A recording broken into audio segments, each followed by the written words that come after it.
Line 2, I've not even started the show. What do you want? You okay? Yeah, you're right. Yeah, I'm first caller, innit? What? I'm first caller. Yes? Yeah, I just want to call in. Well done. I'm just showing my sister that it's easy to just call up.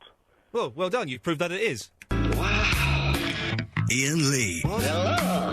The Sunday Night Show. Virgin Radio. Well, they're all... line 1, we've not started the show yet. I've got a dirty... Oh, no, you haven't. Line 2, we've not started the show yet. I'm too sexy for my love, too sexy for my love, love's going to leave me. OK, thank you. Line 3, yes? Hello, am I live on the Iain Lee Good Evening Show? You certainly are. What is wicked, man? I found you again. Yeah, OK, right, so he's fun, isn't he? Right.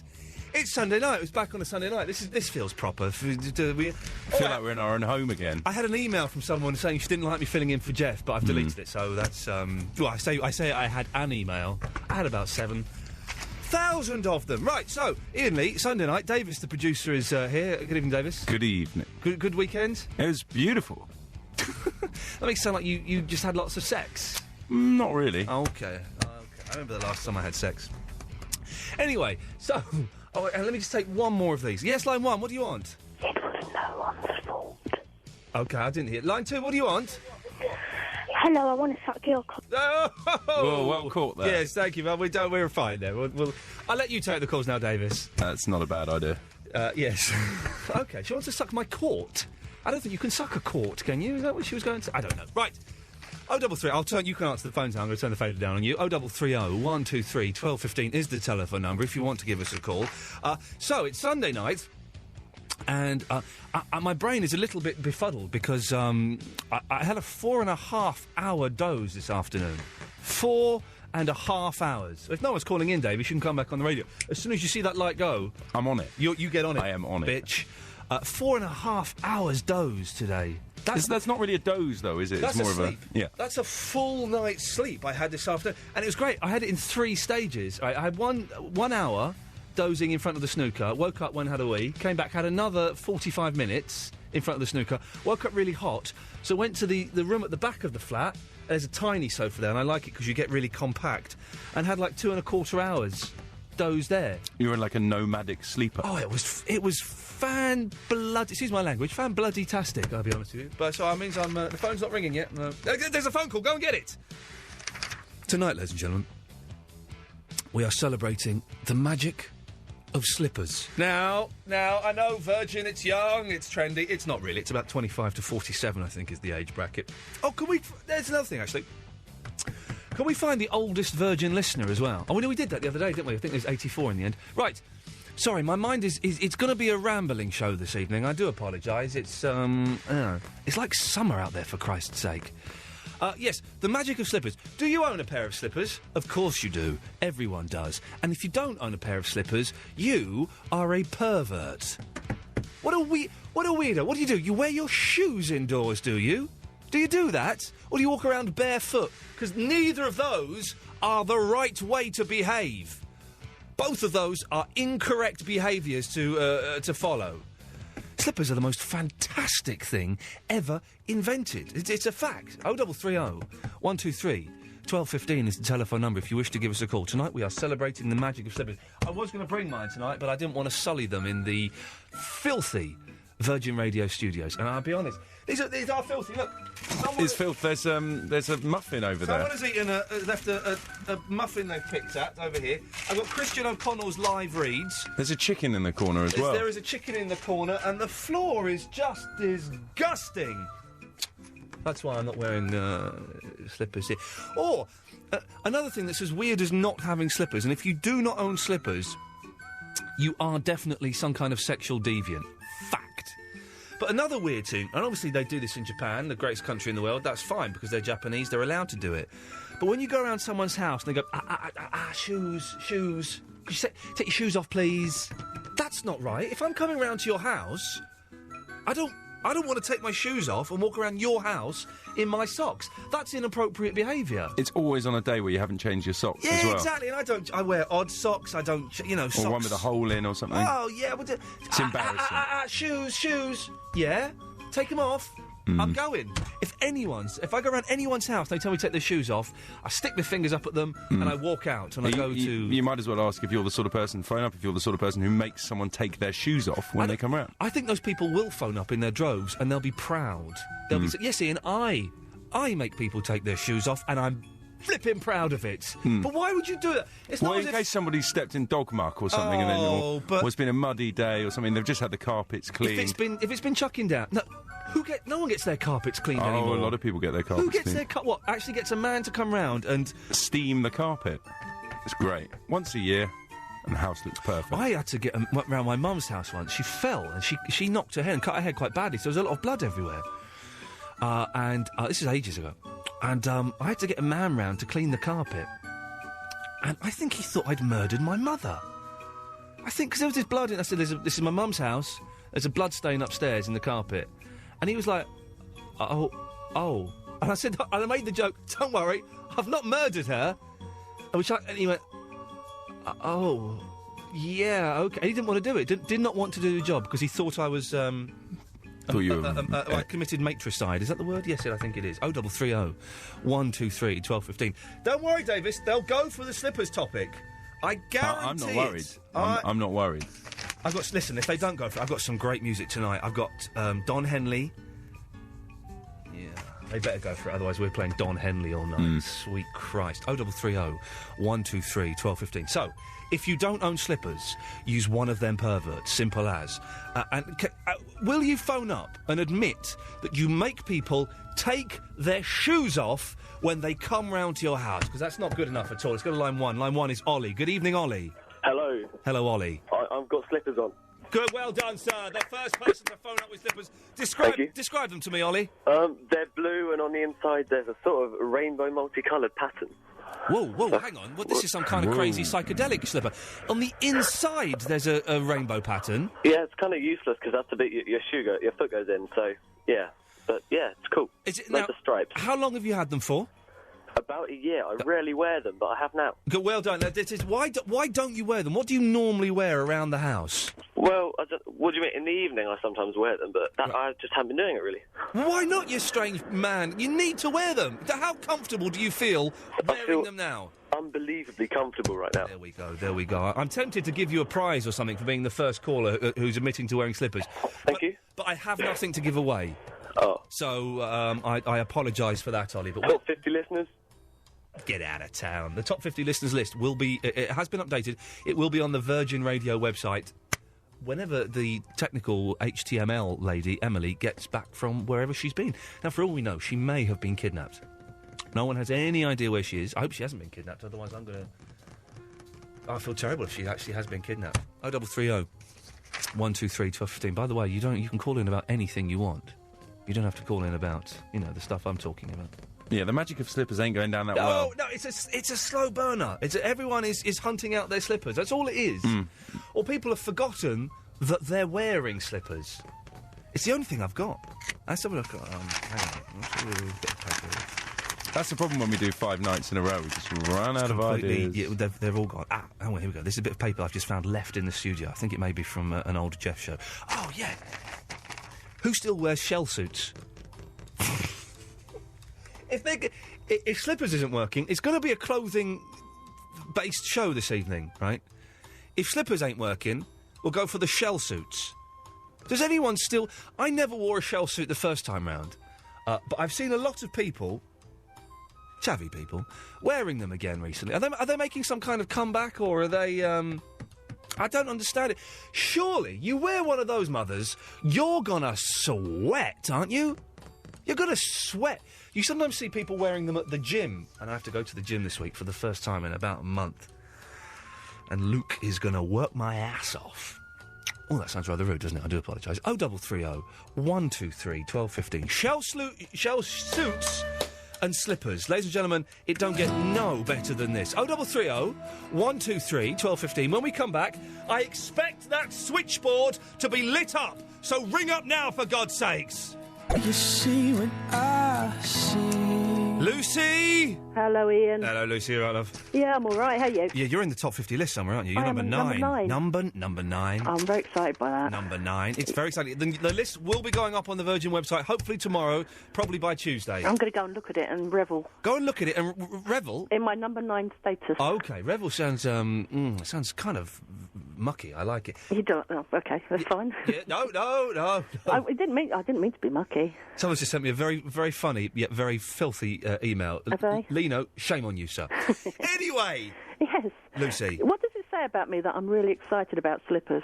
Well, no, it says you're an old fool like me. Yeah. We're past... As soon as I opened my mouth and said slippers on the Virgin radio station, I can just hear Christian O'Connell cackling to himself, going, ha ha, we've beaten this sucker. Well, I said sucker. If he thinks that that's a good topic, then he is screwed. It's a fantastic... Probably because we're the same age, me and you see. We are the same age. And so we're of the same mindset. I say that as though I remember that. Have we discussed that before? I have mentioned that I'm the same age. I don't listen. You say that as though I remember anything that anybody says I'm to here me. to remind you, it's fine. Even what things my mother says to me, I don't remember. So something some random mental on a phone says to me, I'm never going to remember. Am I random mental? You all are. You all are. If you call into this show, then yes, you are all. And listen, it's not an insult. Don't anyone listening to this going what? No, you're all random mentals. And If you mean God it with bless love, you. I don't mind. Oh, I mean it with pure venom. It's pure venom and contempt. Oh, no, I give you nothing but love. Yeah, well, yes. Okay. Anyway, so you've got slippers. I have. I'm wearing them at this very moment. Ladies don't tend to wear slippers, I don't think. Do they not? Well, saying that, it's only because my girlfriend doesn't. Oh, well... I'm saying that, she does, actually, so I've contradicted myself twice and So lost. that's quite a great study you've done there. Yeah, the slippers she wears, though, it annoys me, because my slippers are really nice ones. Well, I used to get them always from Marks and Spencer's. Then my girlfriend's mum bought me some for Christmas, and they're from a posh shop in Windsor. They're very, very nice. Right. But my girlfriend's slippers are stolen from a hotel. You know the really cheap, crappy ones you get in hotels? Oh, no. Mine are cheap. Yeah. Mine are cheap slippers. Yeah. But that doesn't bother me. No. But I just think, these are really cheap from quite a nasty hotel. I just think, go out.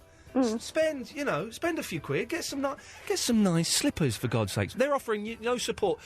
What style of slippers do you have? Well, I have sort of Chinese sort of silk slippers. Oh, the old Chinese slippers, eh? Yeah, but I have a selection. Oh, yes. Yeah, I have slippers for different seasons, you see. I'm ditching Fandango. I'm coming round to yours, and we're just going to make love all night long. Wearing our slippers. Wearing our slippers. You know it, baby. Yeah, I've got a pair of knitted slippers for the winter with leather soles. Well done. I've got lightweight ones for the spring. Yeah. And in the summer, I choose a flip-flop. Oh, you've got for the flip-flop? Can a man ever look sexy in a flip-flop? Now, No. and you're going to hate me for this, Yeah. but Russell Brand was wearing a pair. Exactly. Proof if proof need be. You think he's in no way going to be attractive to women, then? Oh, do you think he's sexy, do you? Yeah, I'm afraid so. We could do a whole show on why women think that tramp is attractive. That might sum it up. Oh, I'm Russell Brand, and look at my little winky. I was having sex with a lady, and I used to take drugs, and I did a sex on her arm. That's all he does. That's the act. Yeah, but I don't really like all that. Oh, and I did a bit of sex on her arm. Oh, and I used to take drugs. Oh, look at my hair. I did a bit of sex on her arm. I did a bit of sex on her arm. I don't know if he said that, but I saw him on Jonathan Ross the other night, and he was talking about doing... 3 times, you know. He talked about doing a bit of sex with a chess piece, and so I... A bit of sex with a chess piece? Oh, so I did a bit of sex with a chess piece. That's in the movie. That's in Forgetting Sarah Marshall. Are we still promoting that film? Yeah. Yes. Oh, in that case, I can't wait to see it. It's a fantastic film. I can't wait to see it. I'm not going to go and see it. Well, you should. Dave, I saw it today. let me know when we stop promoting that film, Dave. Okay. Thank you. I did see it today. Okay. It was fantastic, wasn't it? It was all What right. a fantastic... We're promoting it. It was all right. Yeah. Probably is okay. Oh, and I did a bit of sex on her arm. Oh, and I used to yeah. take drugs. I keep trying to wonder what arm sex is. Well, I can't say on the radio. It's humping. You're just going to leave that to my imagination, me here in my slippers. Yes, exactly. Well, See, I dragged it back on topic there. well, thank you, Lucy. I have to go because Alex is foaming at the mouth, aren't you, Alex? Oh, indeed, sir. Yes. So goodbye, Lucy. Oh, bye-bye. Yeah. Bye, Lucy. Yeah, she's gone. I think she was... good. I don't want to be rude. I think she was drunk, Alex. She did sound a bit worse for She wear. sounded off her mash on cheap vodka, the boozy tart. Anyway, Alex, it's a pleasure to talk to you this evening. Hello, What may I I'm do number for you? 36 on the list. They're all... Oh, let me just... Alex from Norwich, ladies and gentlemen. Hello, Alex hello. from Norwich, well done. Welcome. I'm wearing a pair of slippers. Good lad. Describe them to me, please.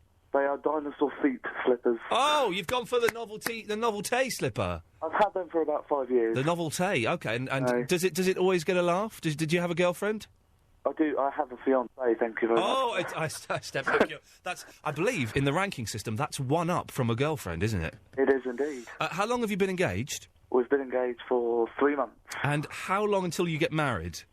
About 4 years. Oh no, really? No, we don't know yet. No, I tell you the thing that this is. I'm going to do this. I'm doing a list tonight. I forgot to mention this, Davis. A list of people who should be shot. Right? Okay. Controversial. It's controversial. The first people on the list, right, are people who cross the road like 6 feet away from a zebra crossing and thinking because they're near a zebra crossing they can just step out. I was driving through central London to get here tonight because this is where the Virgin Radio headquarters is. And there's this fat bloke. He was about 10 feet away from the zebra crossing, and I thought you deserve to be put up against the wall. When the revolution comes, my friend, you're on the list. The second people... No, you could be on this list, young man. The second set of people on this list who should be shot are people who are engaged for more than 18 months. Any more than 18 months before you get married, that doesn't count. You're just going out with each other and you've got a ring.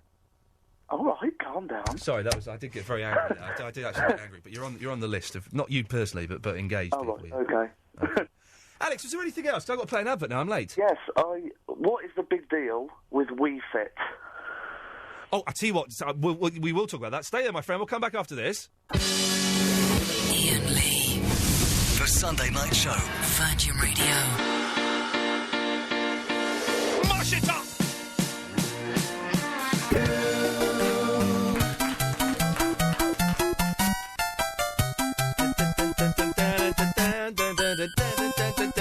Yes, Alex, you want to bang on about the Wii Fit, do you? Yes, my mum got one. I don't know why that's so funny. How old is your mother? My mother is 45. Oh, so she had you... OK, right, lovely. So how old are you? I'm 23. Oh, crikey, she started early, didn't she? She did. Well, you should be having kids. Have you got kids? No. Well, you've broken the chain. Well done. Right. I don't know what that means. I do apologise. Yeah? That's okay. Right. So I'm not saying anything bad about your mum. So she's bought a Wii Fit. Yeah, I went round and played it today. Yeah. And it's pointless. But it's not supposed to be fun, is it? It's supposed to keep you fit. But why spend X amount of money on that when you've got to step outside your house to do step aerobics on? Is that all it is? All it is step 1, step 2, step to the side, step to... boring, shoot me. Yeah, but... Well, when I was in Japan, the Japanese, as you can imagine, were going crazy for this. People in Norwich are going crazy for it. I don't understand it. There's a lot of Japanese in Norwich. But when we came back the other day, Fandango said, well, I don't get the point of it. I don't see what... And I must admit, it's... The Wii is brilliant. It's a lot of fun. Oh, yeah, indeed. Mario Kart rocks. Oh, Mario. Oh, I haven't got the new Mario Kart yet. Is it good? It's brilliant. Do you get the steering wheel with it, do you? Yes, you do. Oh, sweet. Well, that's where I'm going. That's where I'm going to... Oh, no, I'm going to go on Tuesday, because I'll buy Grand Theft Auto 4, and I shall get that. I'll get Mario Kart, and we'll have both. For the Xbox. For the Xbox 360. PlayStation sucks. PlayStation sucks a big one. It does. It's bobbins. Anyway. Iain, can I leave you with this? OK, yes, you've ended the conversation, yes. Can you hear that? Hey, Informer! Alex, you're a good lad. Thank you for that. He's played Informer. We mentioned that the other day. Nobody phoned in with the lyrics. My girlfriend was going, Fandango, if you're listening, she just sent me a stroppy email because apparently her slippers are from IKEA. They're not stolen from a hotel. She may go to it. Fandango, just phone up. Tell Davis who you are, and just come on and do the Informer, and put the phone, and then put the phone down. She does it brilliantly. She also does a fantastic Vanilla Ice.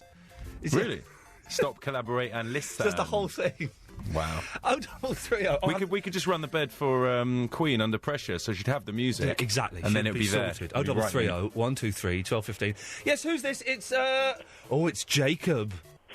Hello, Iain. Hello, Jacob. You're not from the hit television series Lost, are you? Unfortunately not. Well, can I just say, I know that it restarts again next week on Sky One. It's already been on ABC Two. Anyway. Well, exactly. I was about to say, have you seen it? No, No, I haven't yet. Oh, I I've seen have it! a very weird story to tell you about shoes in houses. Well, hang on a second. I'm gloating, young man. Listen to me gloat. I've seen it. I watched it last night. It is flipping good. Don't mock me. I will mock you. Do you know what? I'll give you this. What? Someone dies. Oh! Oh, yes. Thank you. Someone I'm dies. making a guess at Claire. Okay, you've made that guess. Well done. Okay. Interesting. Give me a call next week when you've seen it, boyo. All right. Anyway, well, yes, continue with your phone call. I like you. All right, then. My sister, she's got a really nice friend. Well, not really nice, she's weird. But her family are quite nice. And they've got a very strict rule about shoes in houses. Okay, yeah. They've even got a latex, floor by the door. Well, just where you remove the shoes and put the shoes? Yeah. Okay, that's strange. And anyway, yeah. my sister went outside once in her slippers after a sleepover. Yeah. And she came back in and they sort of disinfected her slippers. Oh no! How do you, what? Do they put them in a bucket or something? No, they came in and the parents just sprayed them now with that's, some sort of disinfectant. Now that's strange because I don't. How old are you, Jacob? I'm 14. Okay, I don't know if you know. Well, you will know this then. You'll know that that some bugs and dirty things are actually good for you because they make you stronger. They give you resistance, and it means you grow up to be, the bang in there. That's insane. That is actually insane to disinfect slippers. I know. They're going on the list of. Well, no, I won't say they should be shot. That's maybe a little bit harsh, but that's yeah, weird. It is a bit harsh. It is a bit harsh, isn't it? Yeah. Do you agree that people who are engaged for more than 18 months should be shot, though? Yeah, that is a bit weird. It's weird. If you say to someone, right, will you marry me? Yeah, sure. No, I will not. Yeah, well, sorry, and I'm not asking you to marry me. Good. I'm not into any of that stuff. But supposing you say to someone, Jacob, it will happen to you one day. You say, will you marry me? Yeah, okay, when? In 3 years. That's just stupid, isn't it? Yes. You want to get it done. You want to get it done. Jacob, listen, thank you for that. Okay. Good lad, there we go. I'm talking to a 14-year-old about getting married. He hasn't got a clue what I'm talking about. It's James, who is number 32 on the top 50 list. Good evening to you, James. Konnichiwa. Konnichiwa, my friend. I had a Japanese lesson this morning with my sensei. My sensei, if you're listening, konbanwa. And it was good. It was hard work. I'm deciding whether I want to carry on speaking the Japanese. I'm not sure, because I'm getting to the point now. Or whenever you start learning a language, it's easy. Like, hello, this is me. How do I get to? Where's that? How do I buy that? That's easy. When you start doing more complicated things, like, would you mind? What did you do at the weekend? Where did you go for on your Christmas holiday? Then it becomes a little bit... I can't get my head around it. Well, you shouldn't give up. Do it for all the Japanese people who want to hear you talk Japanese. I've got a song for all the for any Indian people. I don't know if we have many Indian. Dave, what are the statistics? Do we know how many Indian people we have listening to us? We don't know how many people are listening to us full stop at the moment. The radar is this week. Oh, God, that's when I normally get the sack from a radio station. Yes. What day this week? I think it's Thursday. Okay, I'm trying to find... let me just find... I've got some indie music, because I was thinking, if we play kind of like... it's generally... Japanese music. Well, no, generally it's white rock, isn't it? It's generally white rock, occasionally something a little bit funky, a bit of Prince or something like that. That's generally... I do think we're Are we lacking on the Bangor front? We're racist. It's a race. Virgin Radio's racist. God damn it. Yeah. Now, what was I listening to in the car? You want some more Bangor? I've got some, and I found it. What the album's Dala Bendy Rub Rub. I can't remember the bloke's name. Hang on a minute. It's a cracking tune. This is.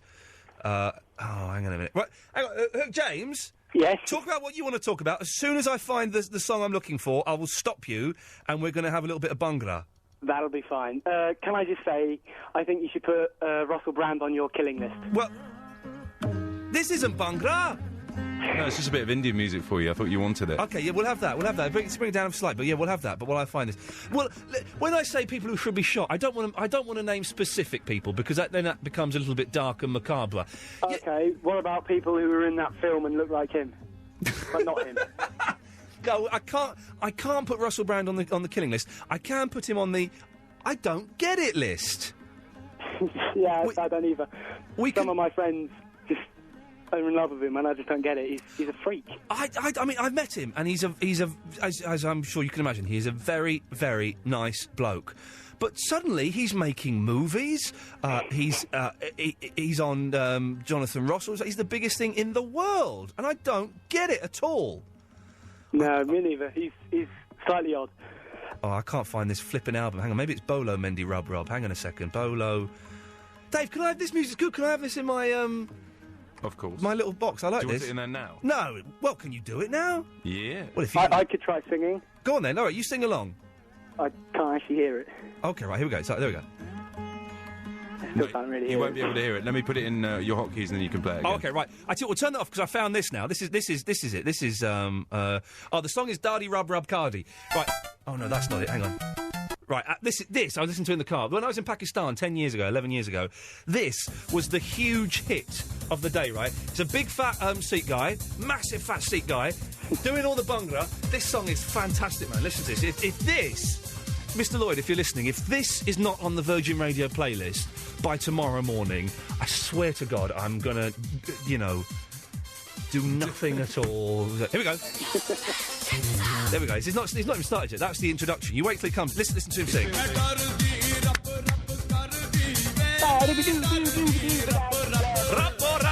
Wait till he gets... Yeah, we'll cut him off. Right. Listen. It's building. The chorus. Listen to the chorus. Here we go. The verse, as in all good songs, drags a little bit. Here we go. Chewy mooey. If anyone knows what this gentleman is singing about, 0330 123 1215. Here's the chorus, so listen to this.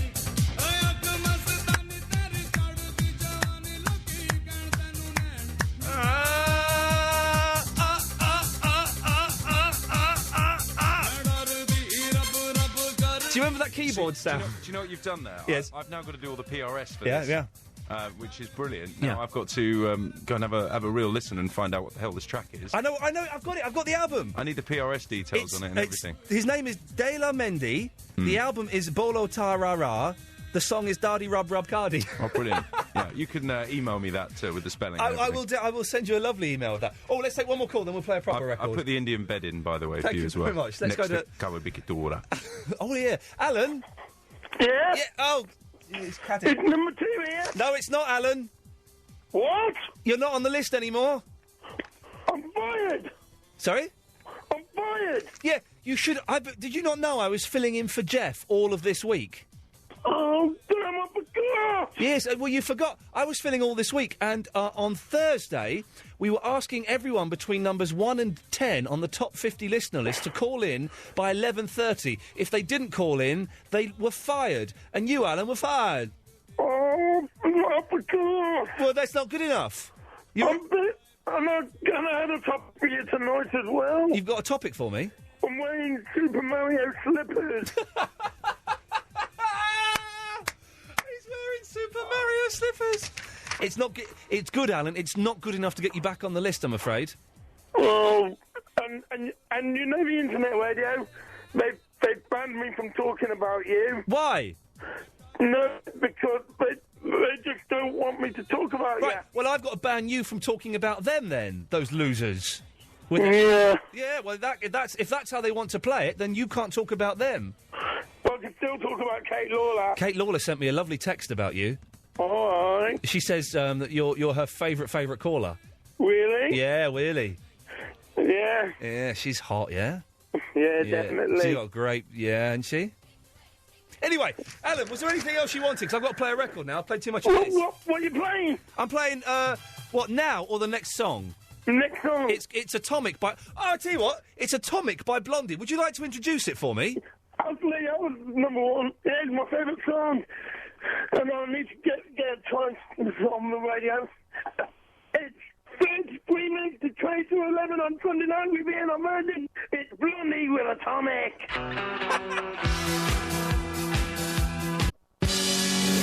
Iain Lee. Yeah, whatever. You know who it is. The reason I was stumbling there is because someone sent me the lyrics to Informer. Informer, you know, say, Daddy misnow me, I'm gonna blame, I lick your bum bum down. But I can't remember the tune. I really wish someone would phone up and sing the Informer to me down the phone, because it would make my whole life sexy. Danny! Iain! Hello, Danny. You feeling better after last week? You're tired. I was tired, yeah, no. I had a 4.5-hour doze today. That's it. Exactly. Life, I tell you what, life means I've wasted a day, but life don't get no better than that. Living the dream, living the dream, Danny. What number are you on the list? Are you on the list? You are, aren't you? Yes, I am. I'm up at the top. Oh, just under the very top. Oh, you're number 2. Danny, she's a lady, not a fella, ladies and gentlemen. That's a fact. What can I do for you, Danny, on this marvellous, marvellous evening? Well, I hear you're talking about slippers. It's a slipper special, no less. It was a slow start because everybody was like, really? Can he actually be daring to do a show about slippers? Well, yes, he can. Well, I can't understand how anyone would survive without slippers. No, it would be impossible. Oh, hang on. Davis? Hello. Danny, sorry to put you on hold for a second. It says on my screen, line 7 is a mystery caller. Yeah, he's playing clips down the phone. I can't get a name or a number or anything. OK, well, let's just see who... Yeah, line 7, yes? Hello, line 7, mystery caller? Hello, you.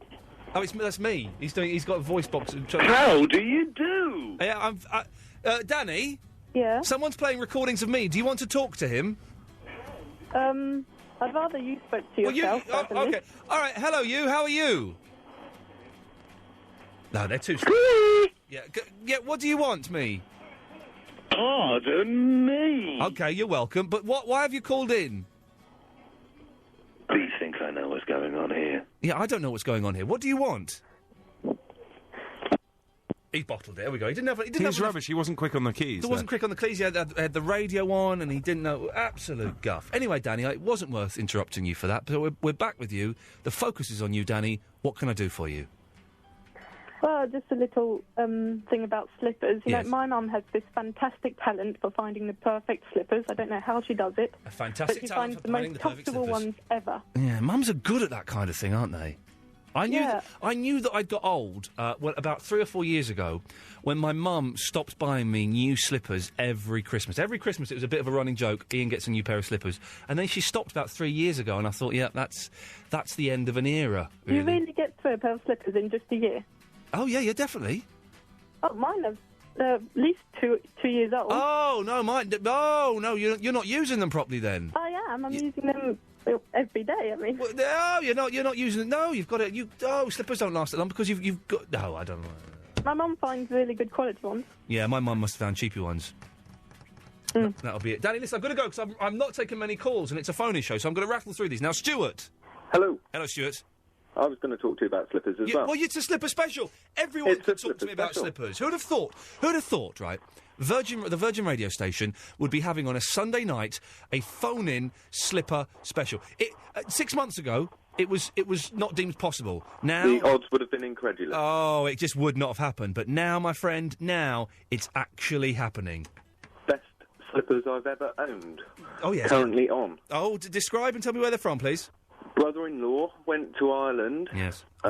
Visited the Guinness factory or brewery. Yeah. Brought back slippers and dressing gown, matchy. And they're from Guinness? From Guinness, embroidered. Do they look like a pint of Guinness, like those stupid hats that idiots wear on St. Patrick's Day? Oh, they They're do? black toe with the froth of the Guinness around the collar. Oh, man alive. How luxurious. John? Voluptuous. John, are you envious of Stuart's slippers? No, man, I'm not. Why? I don't know.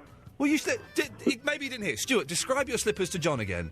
These slippers are so comfortable. They're kind of hard wearing. I mean, I put them on to drive up to the shops the other day. Forgot that I couldn't get out of the car and actually noticed on the way into the spa that I had these slippers on. They're so hard wearing. Tell me you're not jealous of that, John. Not just at all, mate. Why not? Hang on. I'm not. But you should be. They sound like really comfortable slippers. He doesn't sound old enough to appreciate slippers. John, what do you want? Can you just... Right, my girlfriend's on the line, yeah? You're what? Hey, calm down. Has there been a murder? Has there been a murder? Jamie, this is Iain Lee. Say hi. Oh, I can't be bothered. I do apologise, Stuart. Hang on. I know someone who'll be impressed with your slippers. Let's go to line 4. Tarek? Hello, good evening. Are you impressed with Stuart's slippers? It's quite impressive. Going to the... And matching dressing gown. And matching dressing gown, Tarek. I don't know if you picked up on that point earlier. Fantastic. There we go. We've got a sale. That's what we did. Stuart, listen, thank you for that, sir. I believe there's a list.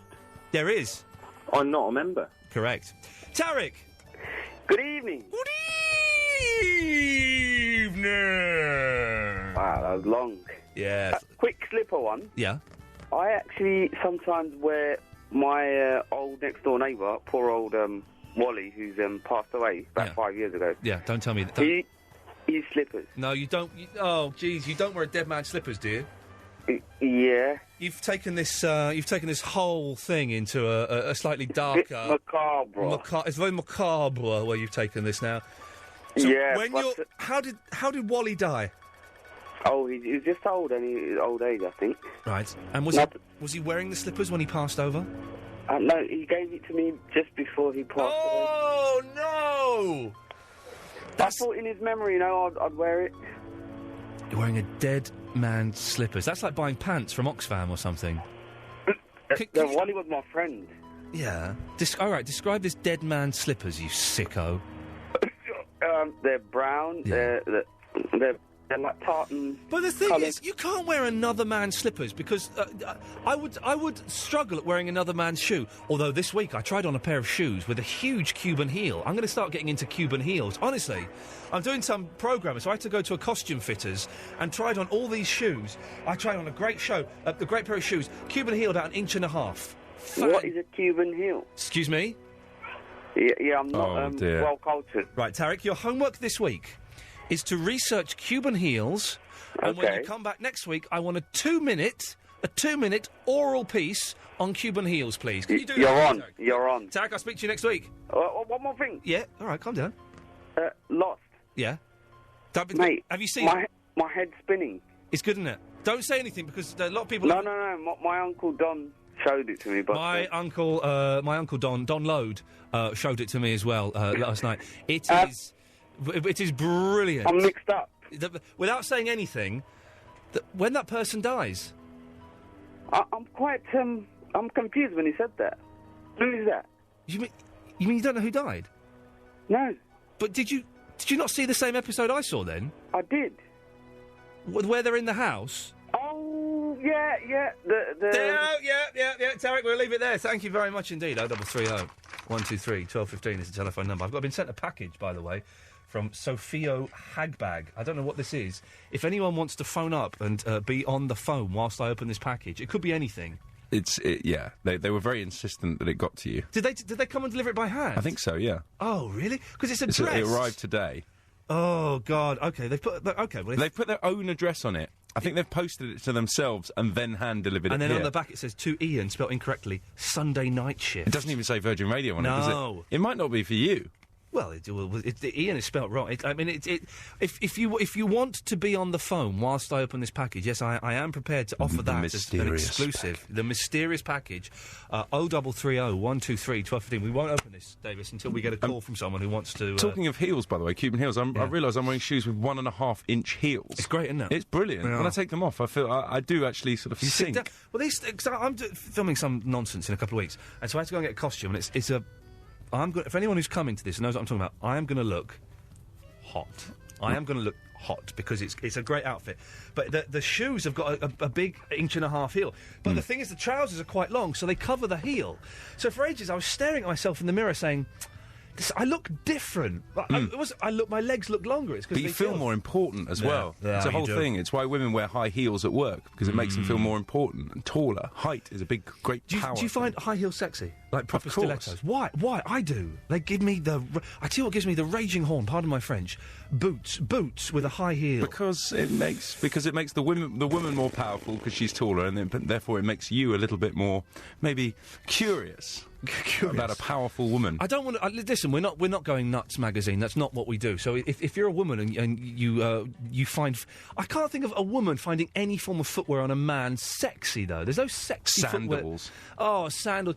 But, even Birkenstocks, which are the only. I will wear Birkenstocks when I'm on holiday because they're good quality sandals. Do you wax your toes before you do it? No, I tell you what. Last time I wore them, I went to Alicante with a friend, and we decided to walk around the coast, right? And I just had these sandals on, and we walked sort of around these rocks and stuff, and we got stuck, and it took us 4 hours to walk, literally 4 hours to walk round. And we kept saying, we can go back, no, let's keep going forward. And it was gay, right? So there's all these men, I swear to God, round this coast, there's all these men lying on these rocks with their ding-dangs out, and they're all doing that. I swear to God, they're all, In only Birkenstocks? Well, no, some of them were naked, some of them just...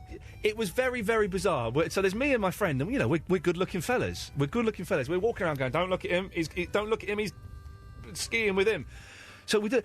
So we're walking around for 4 hours, and the Birkenstock rubbed the top of my foot really badly, ripped all the skin off, so like the top of the skin of my foot had gone, became really badly infected, and my foot went black. I had a black foot. So don't wear Birkenstocks ever again. And don't go walk around that gay bit of Alicante unless you're up for a bit, which is, I've got nothing against it. I'm jealous of the fact that gays have a bit of rock where they can go and do that. It seems sexist. You never get sort of heterosexual corners, do you? This is the thing. When George Michael went and cruising, I think they call it, isn't it?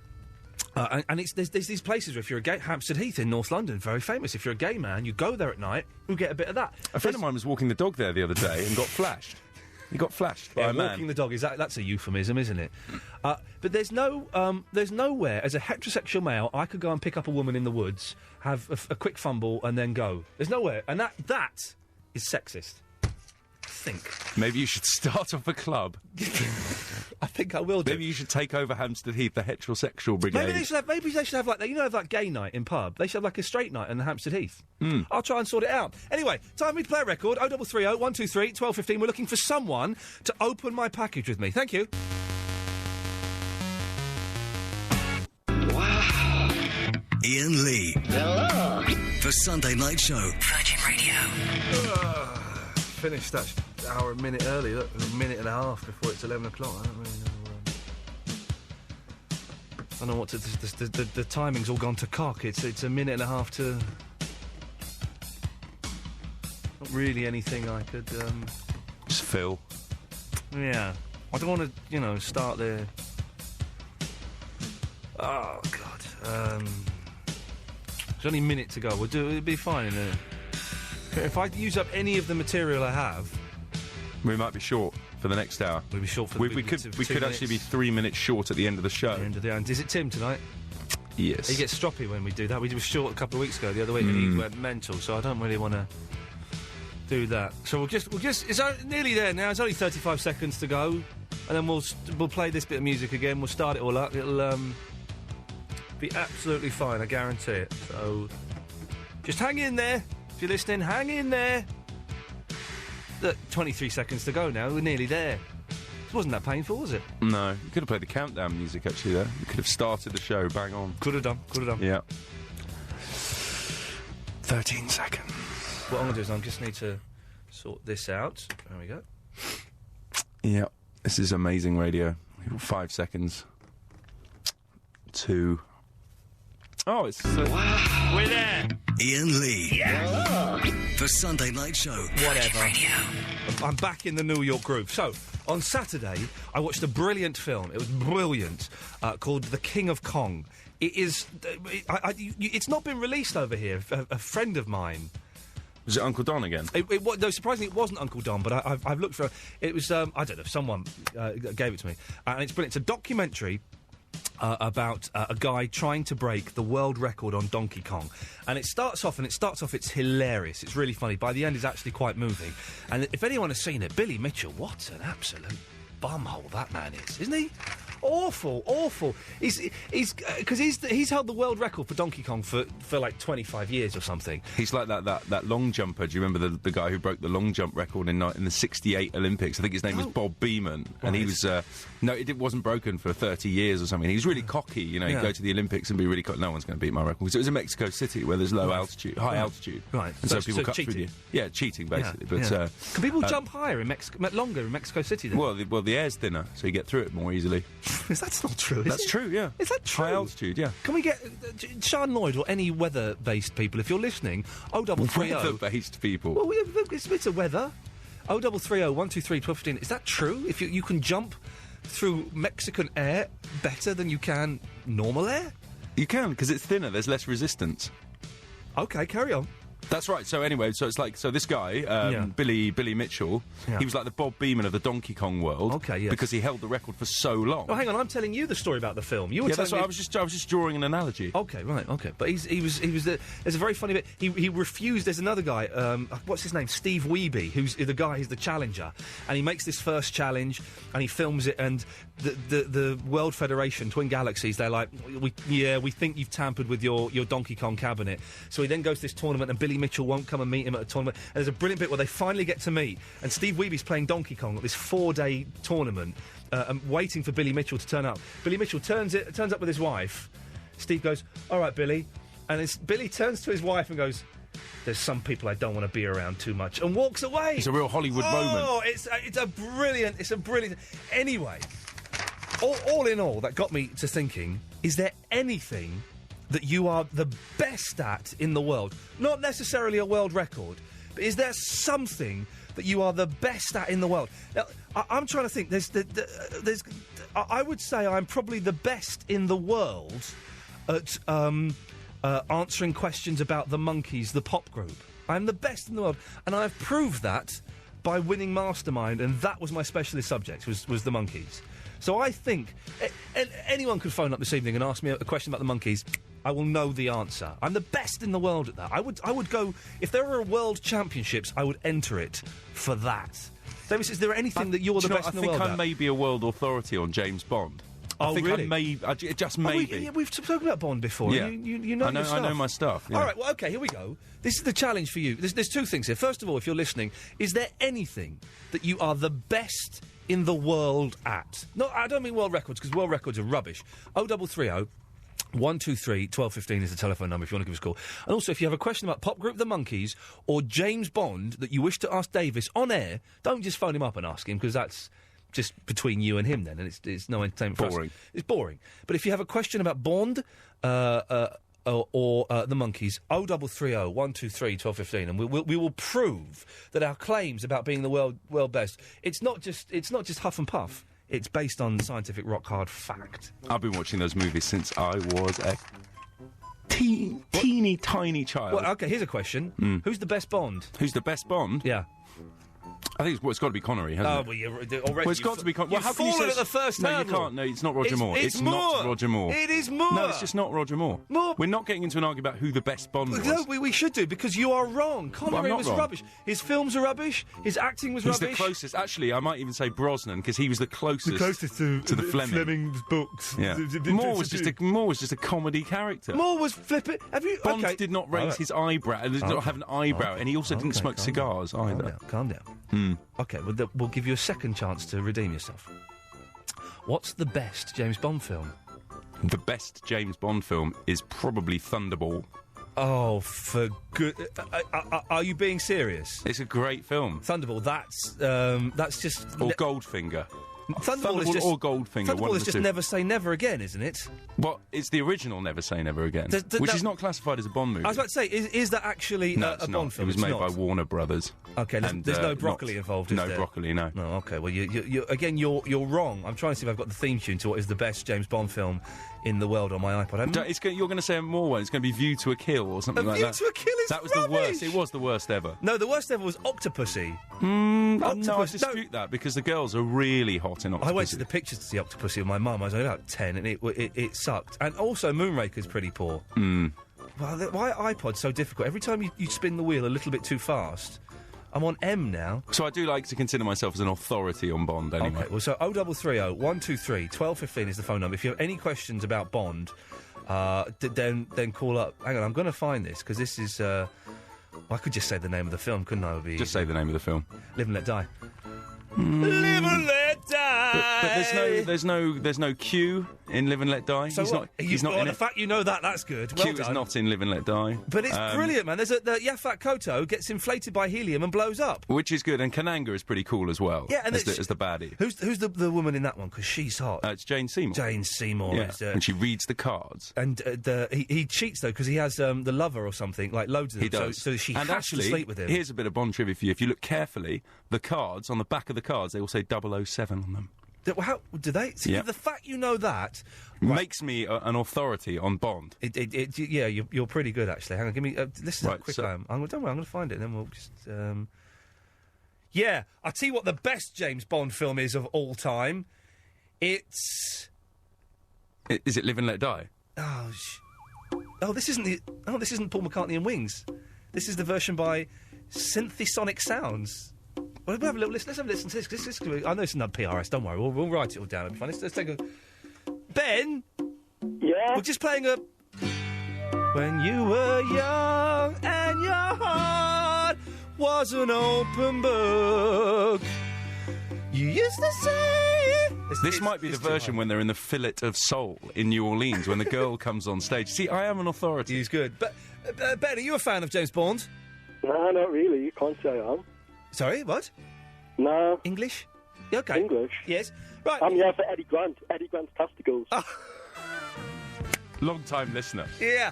Okay, so we spoke about Eddie Grant's ball earlier in the week. Yes. Well, what, have you come back on that, or is there something else you'd like to talk about? I'm here for Eddie Grant's testicles solely. Sorry, what? You're I'm here for here Eddie Grant's testicles only? Well, Yeah. we're not touching on his testicles this evening. Oh, come on. No, we're not going anywhere near that. Thank you. Stuart, who is number 31 and number 49 on the top 50 list. Stuart, sir, how are you? Oh, I've got the wrong phone. May I congratulate you on last week? It was absolutely an amazing week. It was. Thank you. I was filling in for Jeff. Anyone who missed it, you're a loser. The last hour of the last show, I thought was a bit poor because we were all tired. We were all a little bit punch drunk, but we got through it in the end. It was still an amazing week. That's my first point. May God bless you. Hey, I've been offered another couple of weeks filling in for Jeff later in the year. Do it. I don't know if I can be bothered. Okay, yes, I can. All right, I'll do it. Get on. It pays good money, let me tell you that. Anyway, yes. Anyway, right. Turn your radio off. I nearly swore then. Oh, dear, that would have been... I wouldn't have got those extra 2 weeks. I nearly called you a... Anyway, right. Yeah. Yes. Yes. Regards my number 49 on the list, I have an amazing idea. Okay, go on. All right, I feel a bit greedy having 2 spots on your list, and greedy, I've had a few people tonight phone up and ask if they can have a spot on your list. Yes. And my idea is, if they donate so much money to charity, and they have to have proof of it, by sending you an email with a picture of them donating the money to charity, the person who donates the highest money to charity can have my 49 on the list. When you say a picture of them, do you mean like they're actually handing over one of those giant cheques? No, they could be handing over cash with proof of how much it is. The thing is, okay, listen, Stuart, I like what you're saying there, but why does it have to be charity? Because, I'm not being funny, charity gets loads of money. Charity, the lottery gives money to charity, there's people in the street collecting. Charity gets a lot of money anyway. They could always donate it to me. Well, now I think that's a slightly better idea. I think if anyone... All right. I've got a baby on the way, it'll help. Well, there we go. Davis, what are the rules on selling things on the radio? Let's not go there. Okay, we're not allowed to go there, Stuart. I'm ashamed. If it's for charity, set up a Just Giving thing. No, it's not for charity. It's, Well, it's I've got actually charity. buying it off... No, just look, I need to swore again. No. Forget No, charity. forget it. Let's not go there. It's buying it off of Stuart. It's actually buying it. No. It's actually buying it off of him and giving him the money, cash in hand, no tax...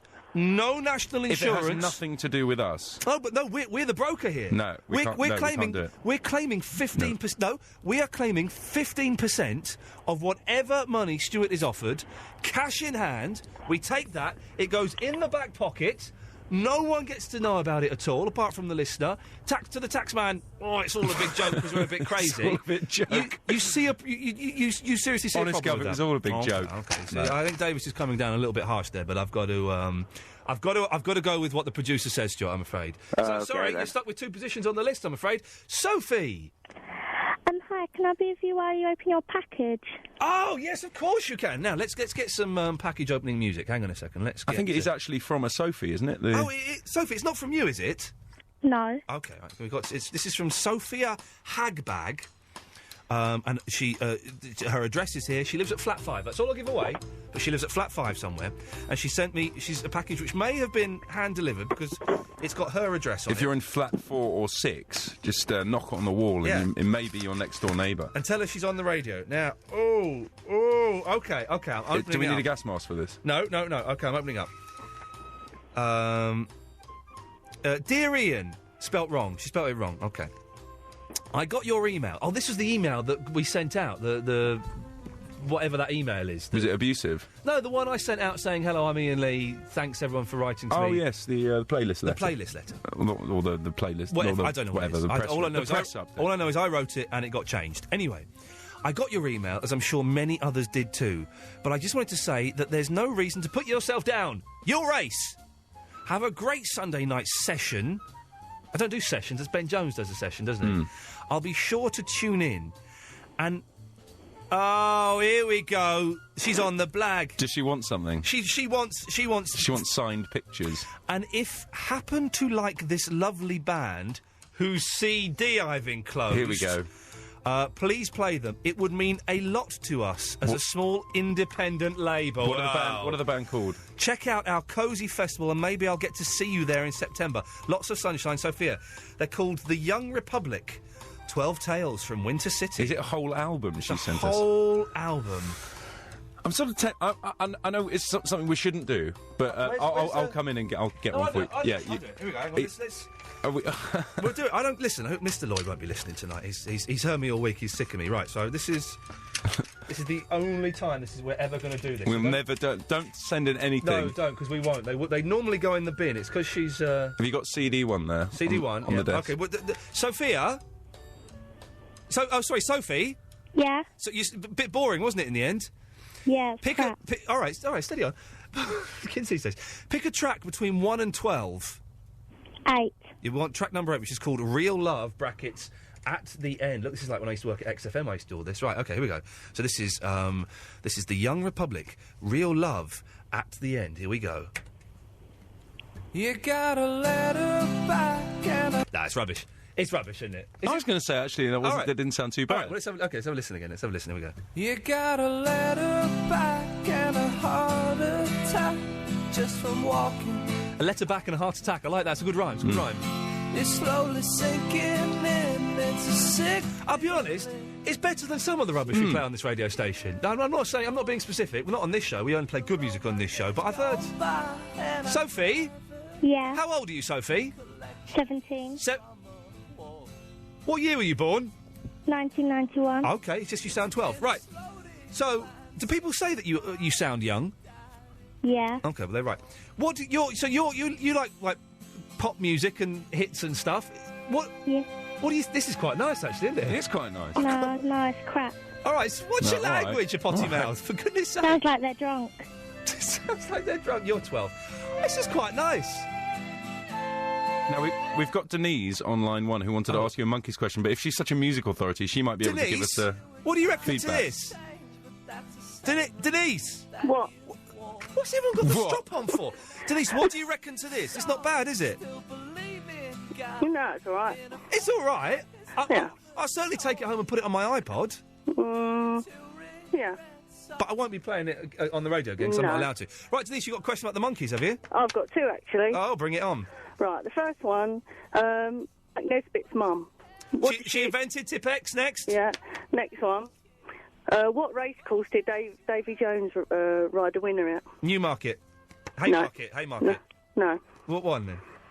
Well, I thought you knew everything. Well, he's never. Well, I've just told you it was Haymarket. There's no such race course as Haymarket. Is Newmarket then? No. Well, what is it then? I thought you knew. Well, you don't know the answer, do you? Yeah.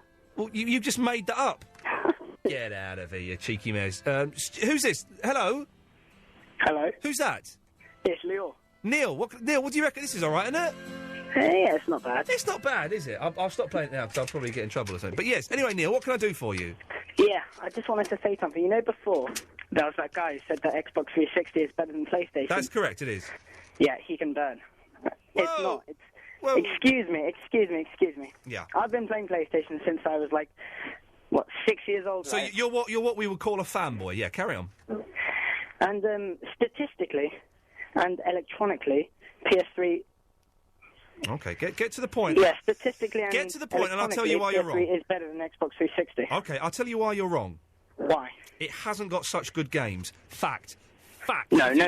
If you'd like to go to MSN online and go and read my excellent article about why the Xbox 360 is better than the PlayStation 3, all your answers will be in there. You're wrong. It hasn't got the playability. It hasn't got the online capability and compatibility that the Xbox 360 has. It's not as. Let me finish. It's not as user friendly, and the games it has are crap compared to the 360.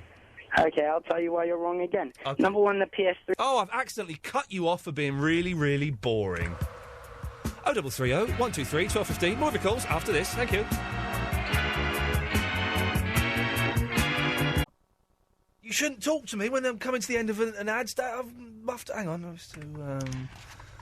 Hang on, let me just... I need to play this. Is it McCocknell? Oh, no, hang on, that's not it. That's not it. Is it McCocknell? Ah! No, hang on. Is it McCocknell? Oh, no, hang on. Is it McCocknell? Red. Iain Lee. Smooth. Virgin Radio. Yes, smooth as... real smooth. Yeah, Canadian Dan. Hello. Is there anything that you are the best at in the world, in your opinion? It's radio presenting. What? Radio presenting. Well, go on then, do it. Talk to Gemma. Hello, Gemma. What? You're live on the Virgin Radio station. Hold on a second, just brush my teeth, hold on. Okay. Well, I think we're in the bathroom with her. Oh, sorry, I just got to brush my teeth because I didn't know it was coming right at the moment. Who's there? It's DJ Dan. Sitting in for Ian tonight. What? I'm sitting in for Ian tonight. Yeah, right, because I want to speak to the presenter. Yeah, I am the presenter. Right, you're the presenter, right? Yeah. But I want to know, right? Yeah. What's this show about? Because I never listened before. What's it about?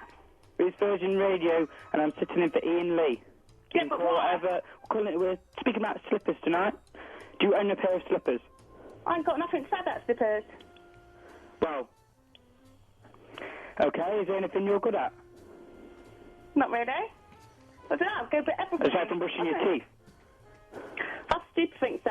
But what's this show about? I don't understand. You're on live on Virgin Radio. You called up to be on air, didn't you? Well, I don't know. I just want to find out what it's all about, didn't I? So, why'd you call up? Why'd you check I want to find out what it's all about. Who are you, anyway? Are you the presenter? I'm sitting in for Ian. Yeah, I don't want that. I want a presenter, don't I? I am the presenter. What's your name? I'm Daniel. Yeah, what do you want, Daniel? What's going on? What's the scene, man? I'm sitting in for Ian. What do you mean you're filling in? I'm filling in. He's gone on holiday for a bit. Where's he gone? He's gone to Sweden.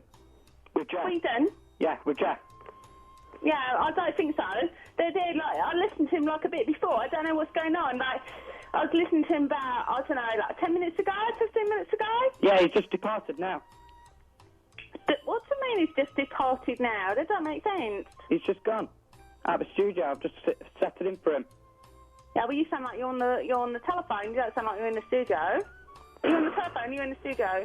You know, while you're in that bathroom, will you get your ears checked out? I want to speak to... Is that his name? The presenter bloke?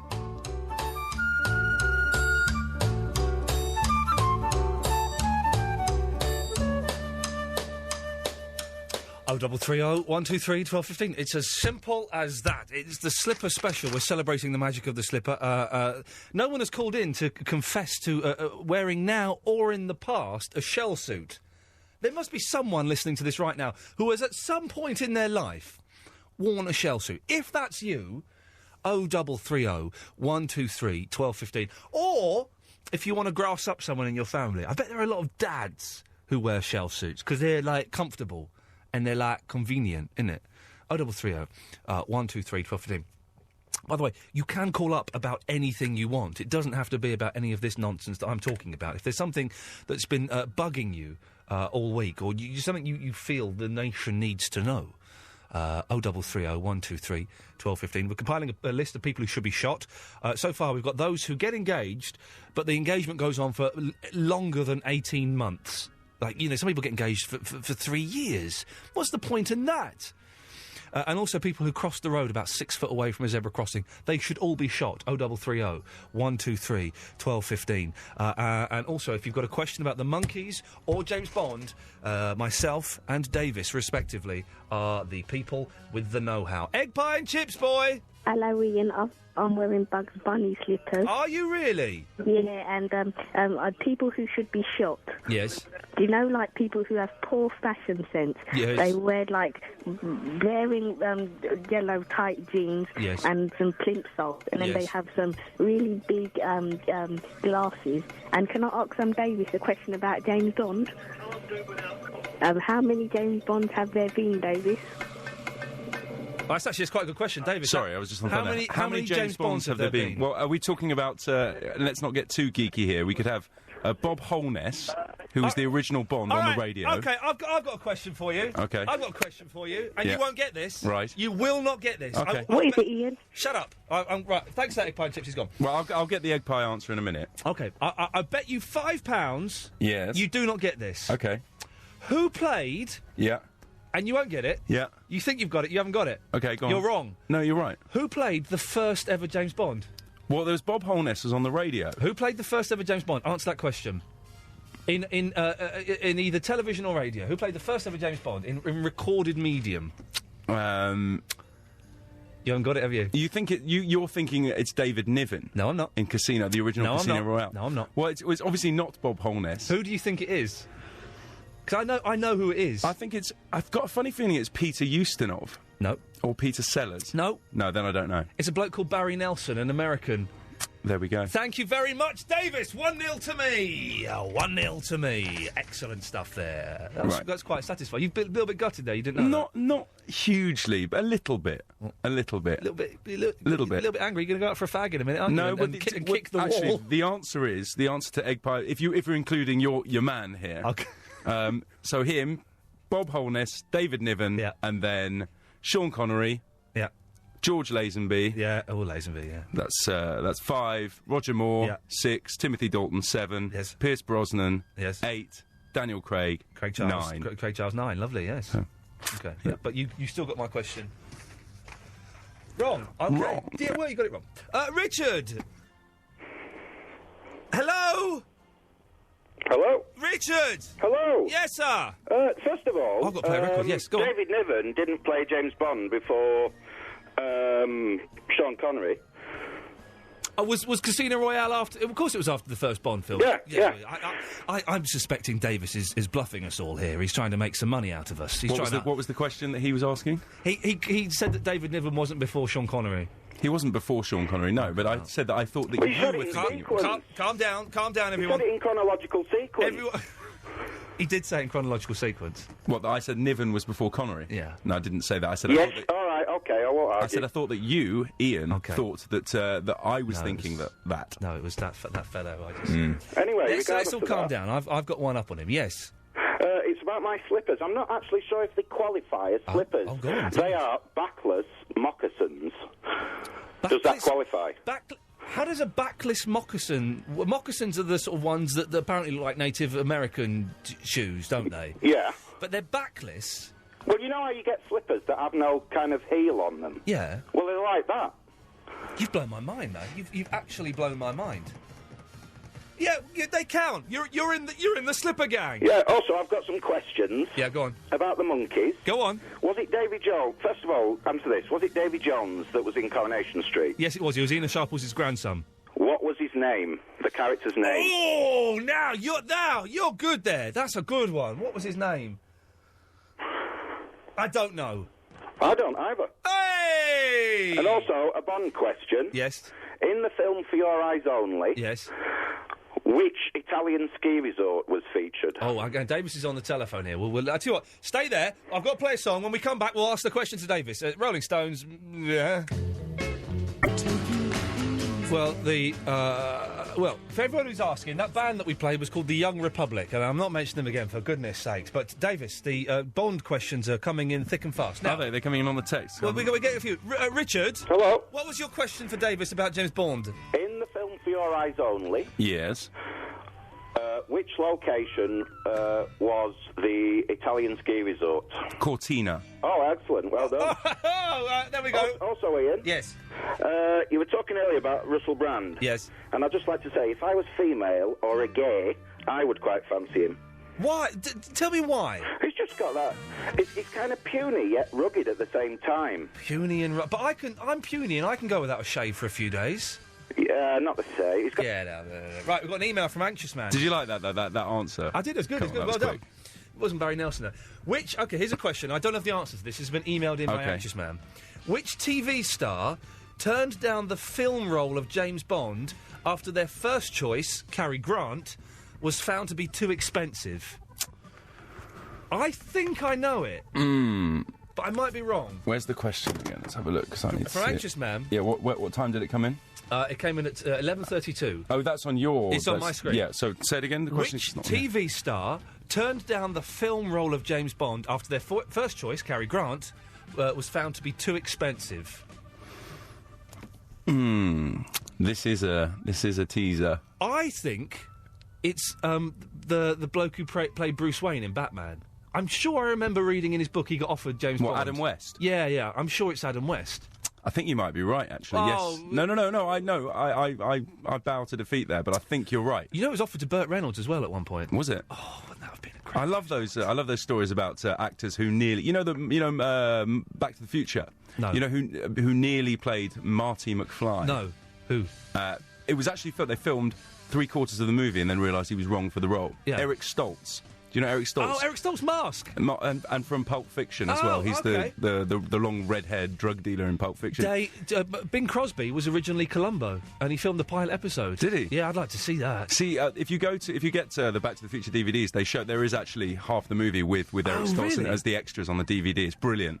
That's why Back to the Future, a lot of the Back to the Future films are filmed at night. The first film, so many of the scenes are at night because he was filming Michael J. Fox was filming Family Ties during the day.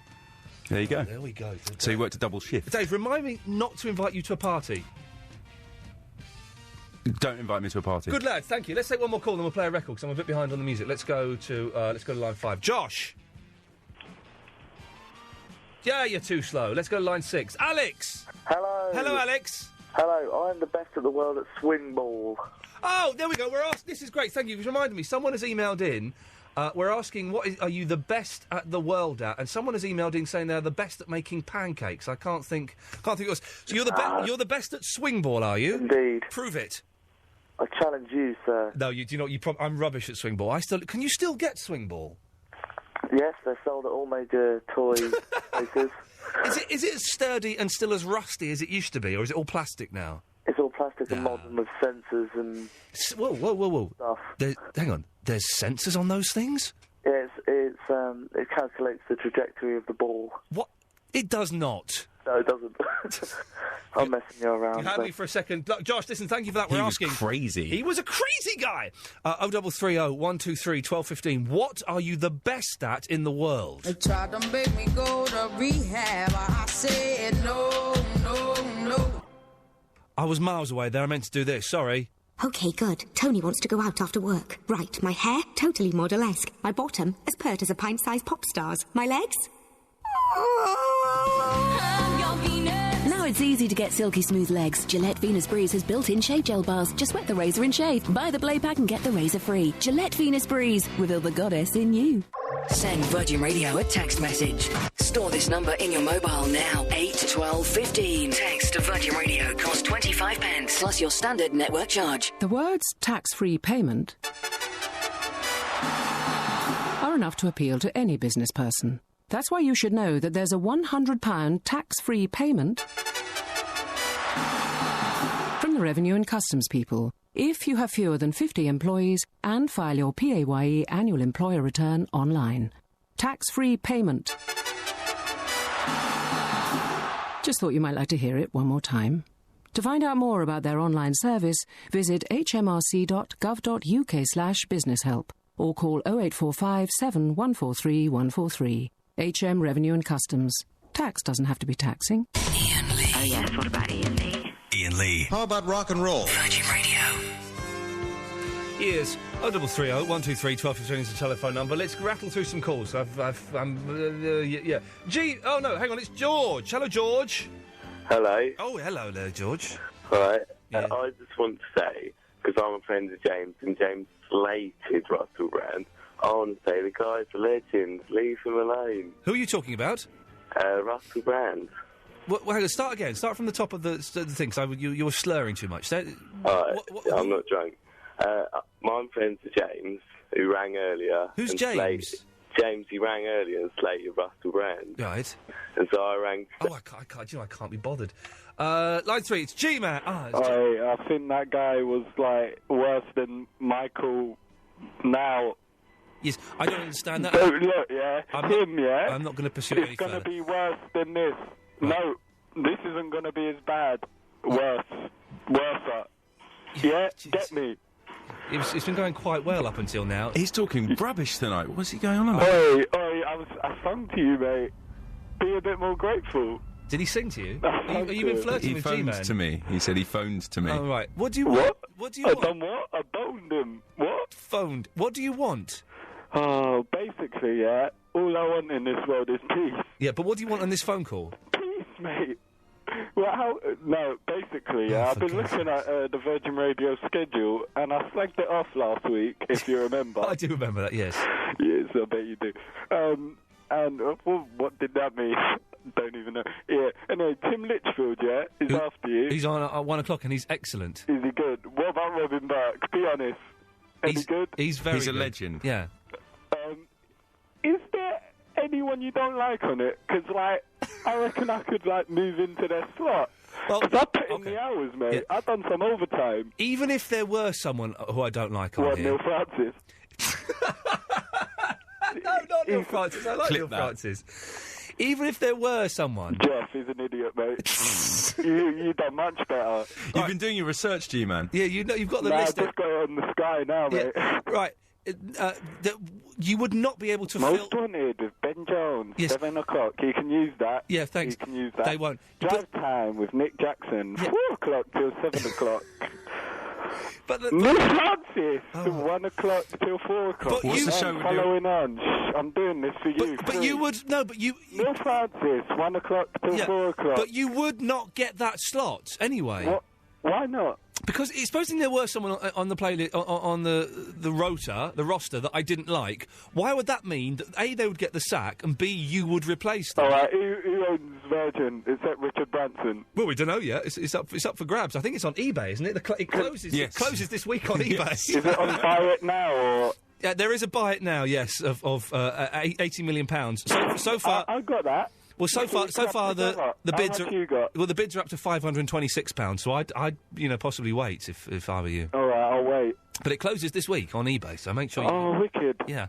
Oh, man, this is cool. This is cool, man. Okay, well, thanks for calling, G-Man. No, I've got something to say, though. Okay. Line 1, it's David. Hello, David.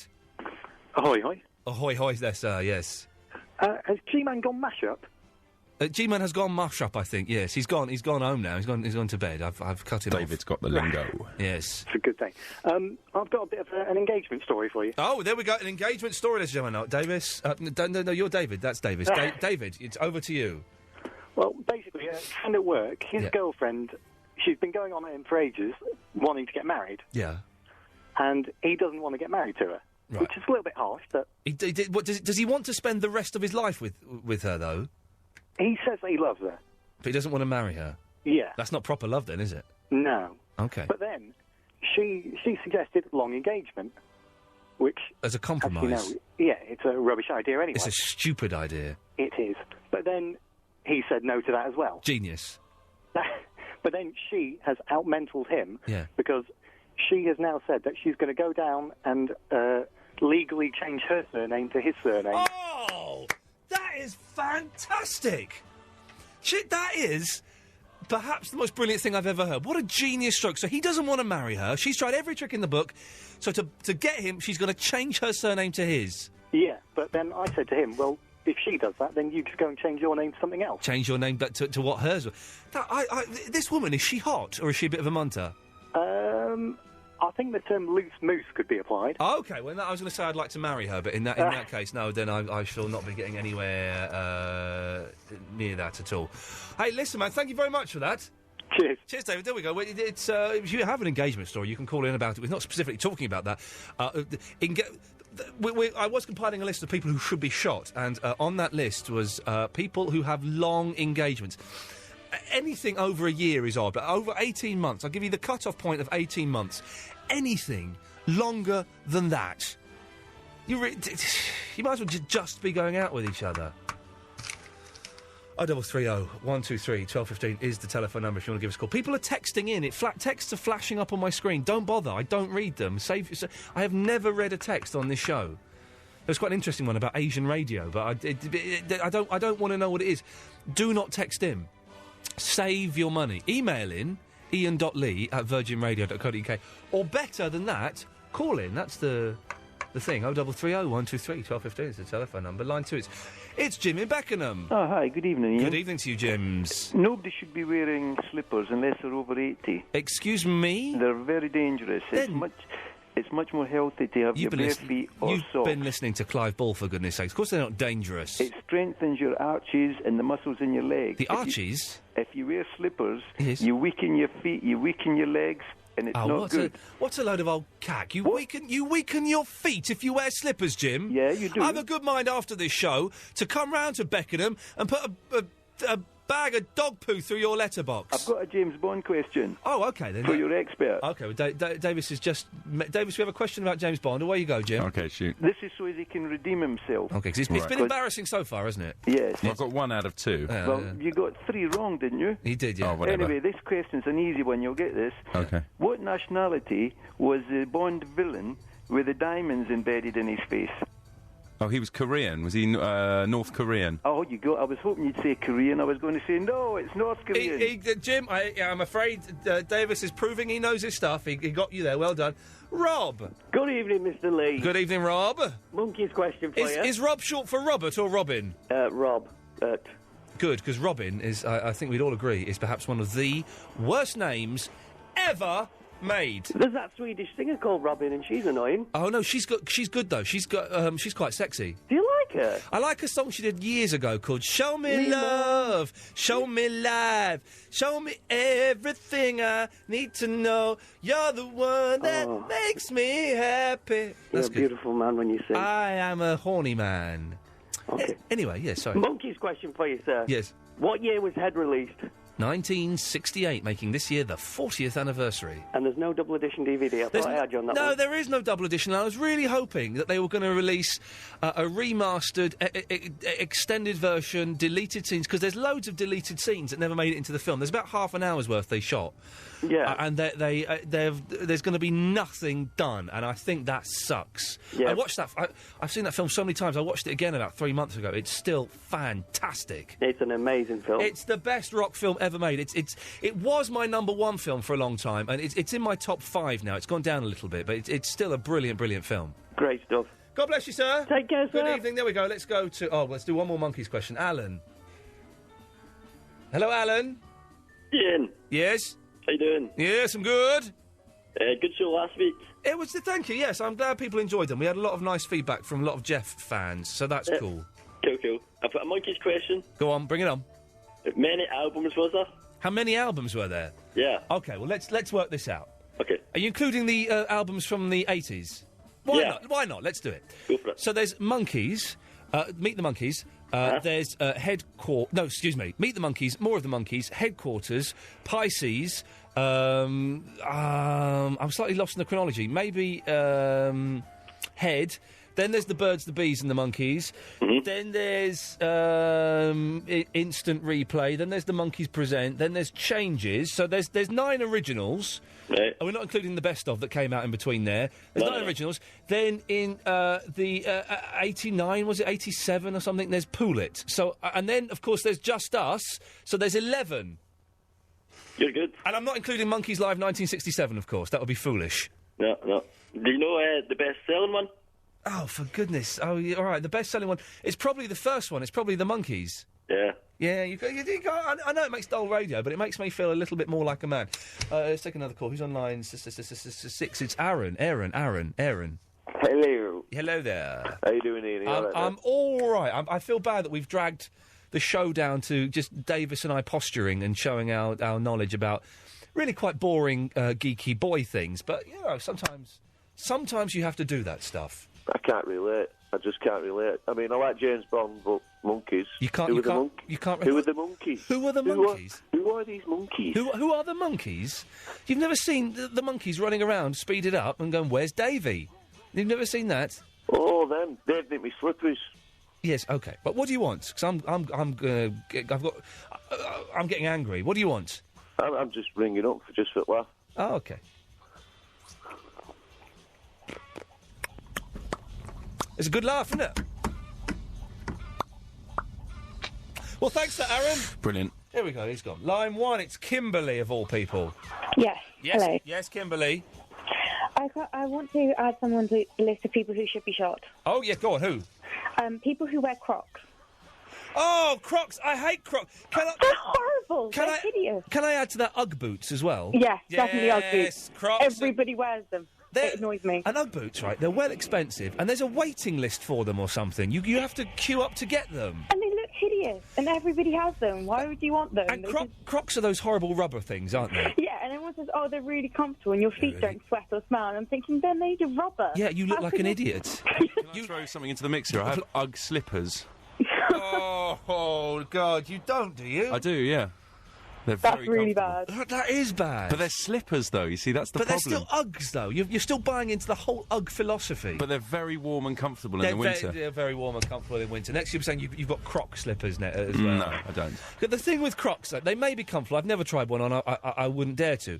I refuse to, on principle. You look like an absolute... Oh. Also, people seem to wear, like, a normal coloured outfit and then have bright coloured Crocs on. It's not even like they're coordinated. They'll have like something. They'll be wearing all black and then have bright pink Crocs.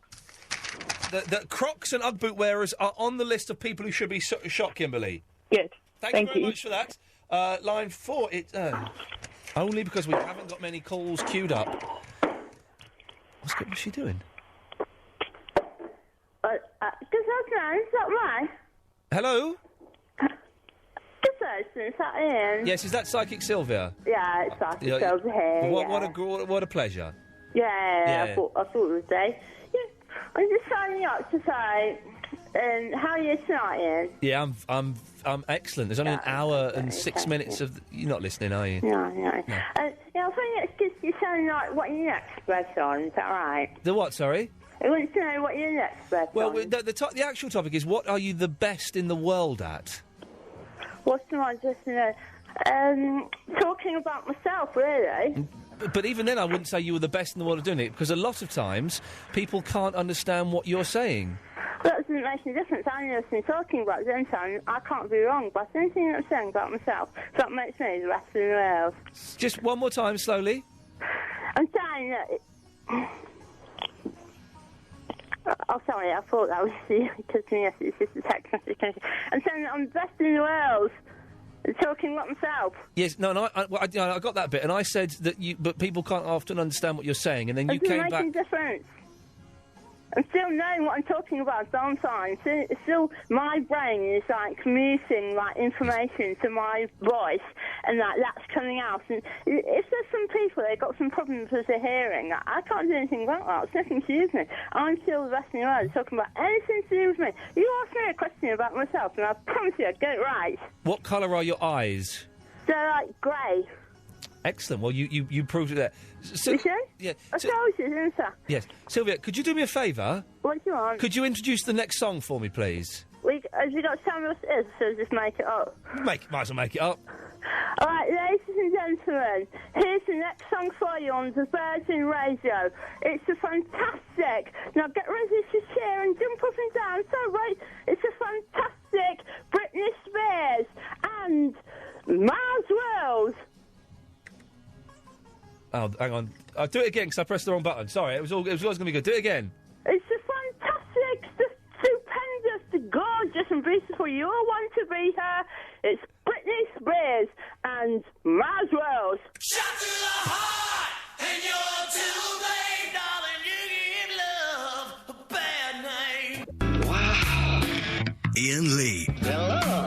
Sunday Night Show. Virgin Radio.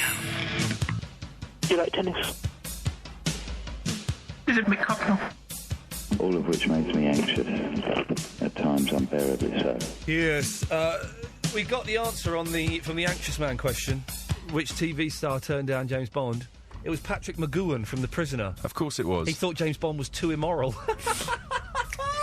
I love McGoohan. I don't really like The Prisoner. I think it's a little bit overrated and a bit stupid, but I respect McGoohan for making decisions like that. And he's a good actor. He pops up in Columbo quite a lot. He's good in that. Right. Iain Lee, it's Sunday Night Show, the last hour of the show, and Tim Litchfield is in at 1 o'clock and all that. You know all that stuff. 0330 123 1215. You can call in about anything. I keep stressing this every week. I don't want you to think... excuse me. I don't want you to think... I don't want you to think that you're bound simply by the nonsense that we throw out here, as though it's, it's some kind of... Bible that you have to stick to. Au contraire, you can call in about pretty much anything you want, and, feel free to. And, as long as Davis thinks you sound vaguely interesting, or even, you've heard, even if you don't sound that interesting, he'll probably put you through. So call up, 0330 123 1215, press button 1, and he'll take your number and call you back. Oh, and also, during the week, you can leave a message on the answer phone by pressing button 5. Now, we're not playing the answer phone messages tonight. The reason being, Davis? They were guff. They were absolute cack. It was a waste of everybody's time and money. So if you're going to phone I got in here early for that as well. I know, I got an email saying the messages are rubbish. Yeah. Do you want them anyway? Well, of course I don't want them if they're rubbish. Oh. So if you phone up and press button 5 in the week and leave a message, try and make it vaguely interesting if you could. That would be nice. Right, let's quickly go through what we're talking about tonight. We're celebrating the magic of slippers. Now, when we broached the subject at 10 o'clock, people... Well, they didn't laugh. People switched off their radios in their droves or went to Talk Sport or Capital or something. But I think we've turned it round to a winning thing. If you have a story about slippers... 0330 123 1215. No one, and I'm gutted on this. No one has called in to confess to having worn a shell suit at some point in their life. I don't believe you. You, listening to this, wearing a shell suit now, fatty. I don't believe you. Phone up and admit it, you cowards. 0330 123 1215. No more calls about questions for James Bond or the Monkeys, because it just makes us look smug, and I'm trying to create a more personable, friendly, warmer persona on this radio station. So, it just makes... If there are any queued up, we'll have them, but it makes us look a bit smug.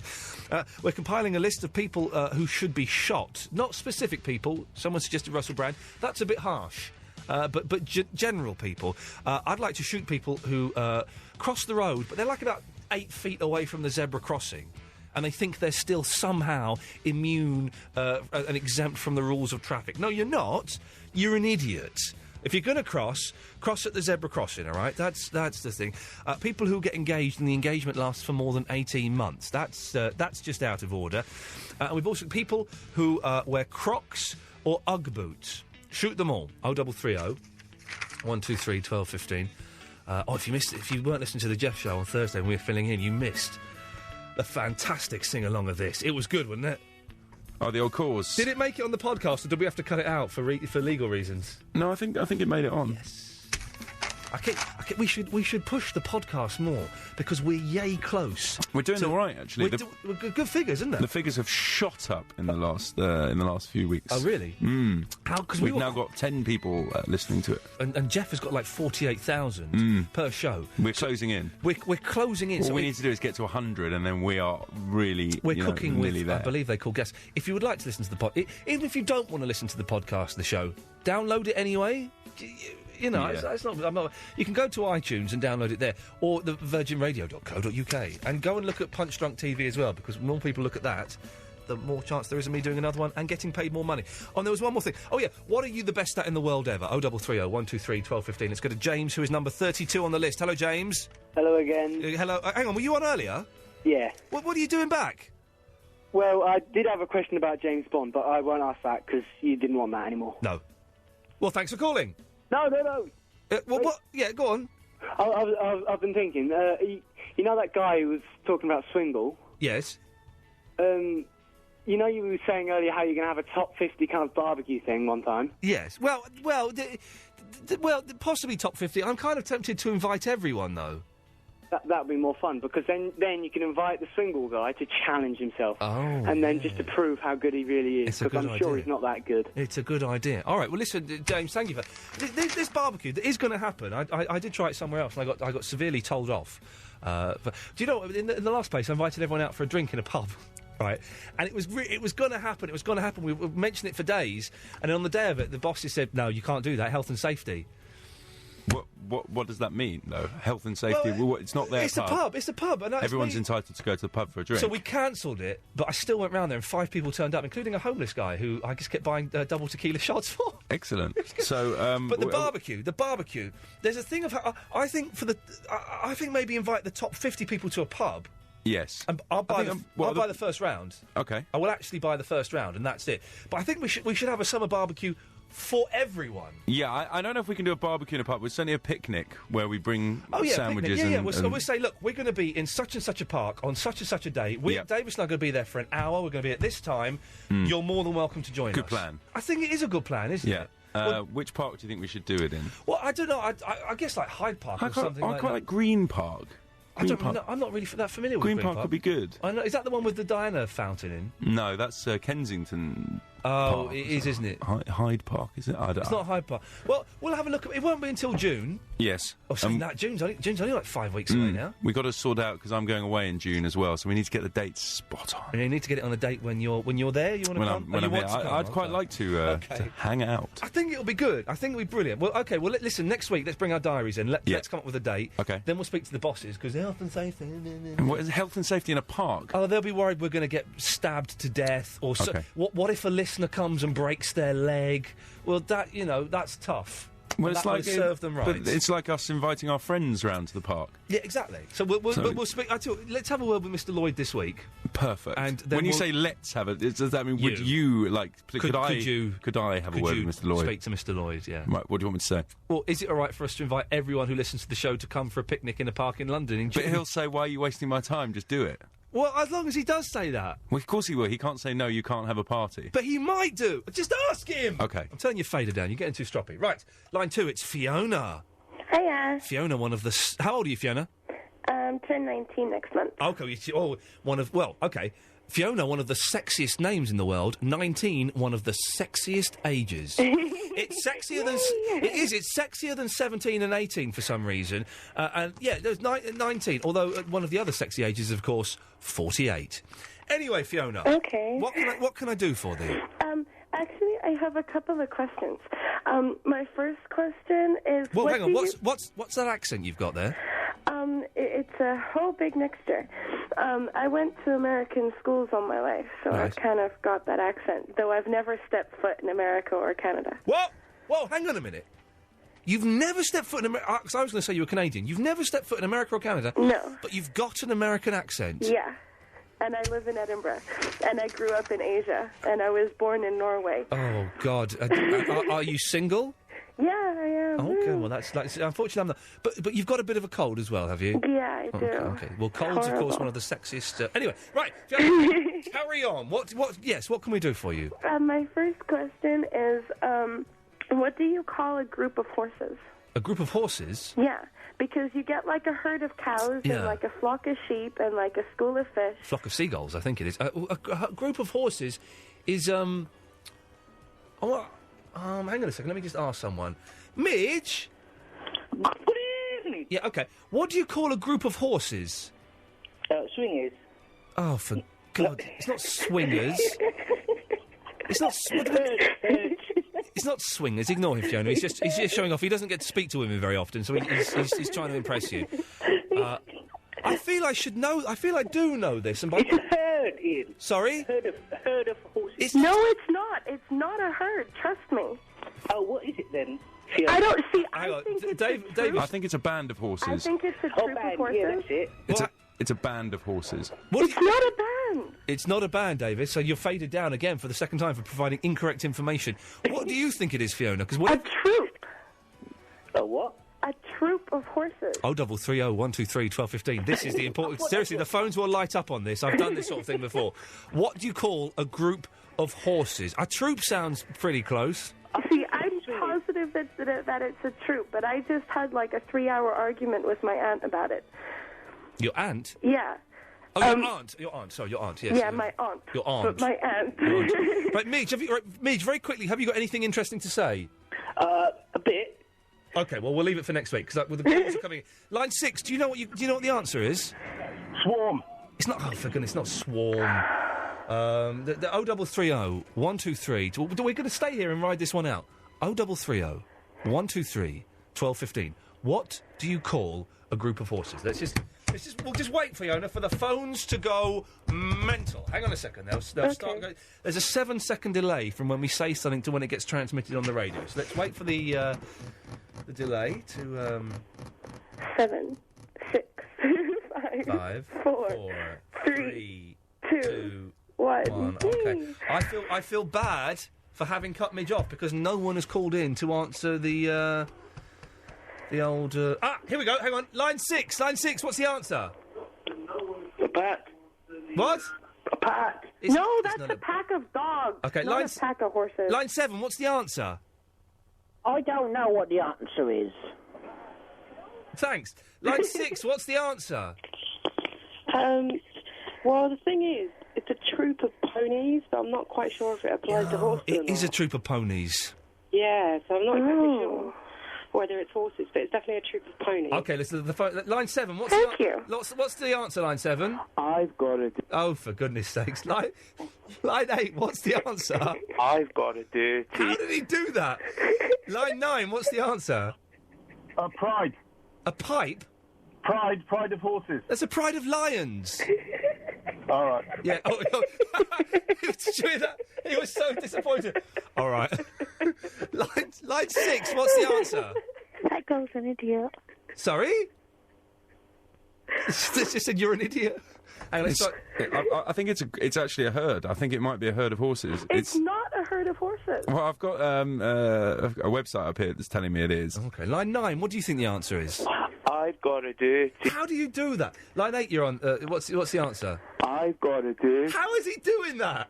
Line 6. What's the answer? A train. A train of horses. A train? A train. A train? Yeah, A train? Yeah, got an internet right here. Train of horses. I'm only getting like every third word. Line 7, what's the answer? It's lots of them. It's like lots of horses. Lots of horses. That is rubbish.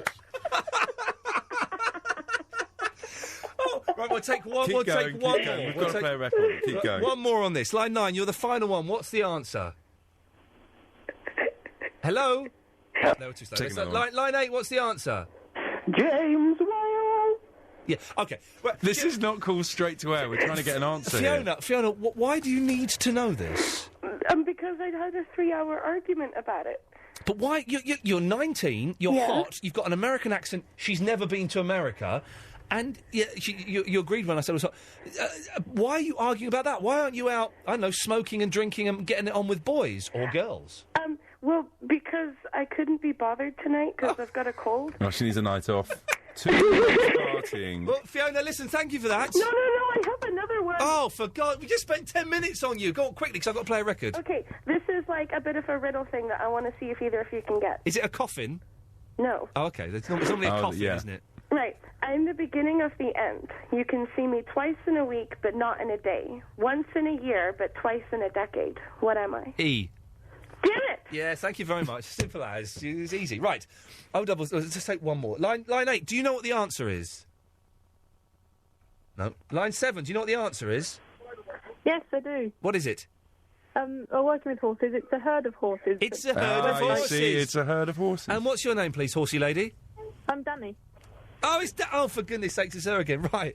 0330 123 1215. No more calls on that, please. We've sorted that out. It's Paolo Nutini, who's a singer, yeah. Iain Lee. Virgin Radio. 0330 123 1215 is the telephone number. Sifu dropped off. Sometimes. He's back now. Oh, is he? Oh, in that case. Sifu? Sifu? How you doing? Where did you go, you muppet? I was in Hong Kong. So you what? You're in Hong Kong? Yeah, took a little holiday. You're in Hong Kong now? Not now, I was. No, I just meant why did you drop off the line? Because I realised that I was paying for the call.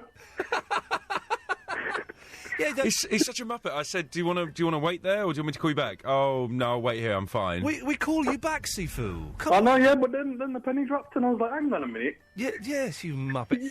How was Hong Kong? It was beautiful as always. Yeah, it's a good place. I like Hong Kong. It's beautiful. I was in Japan for 2 weeks.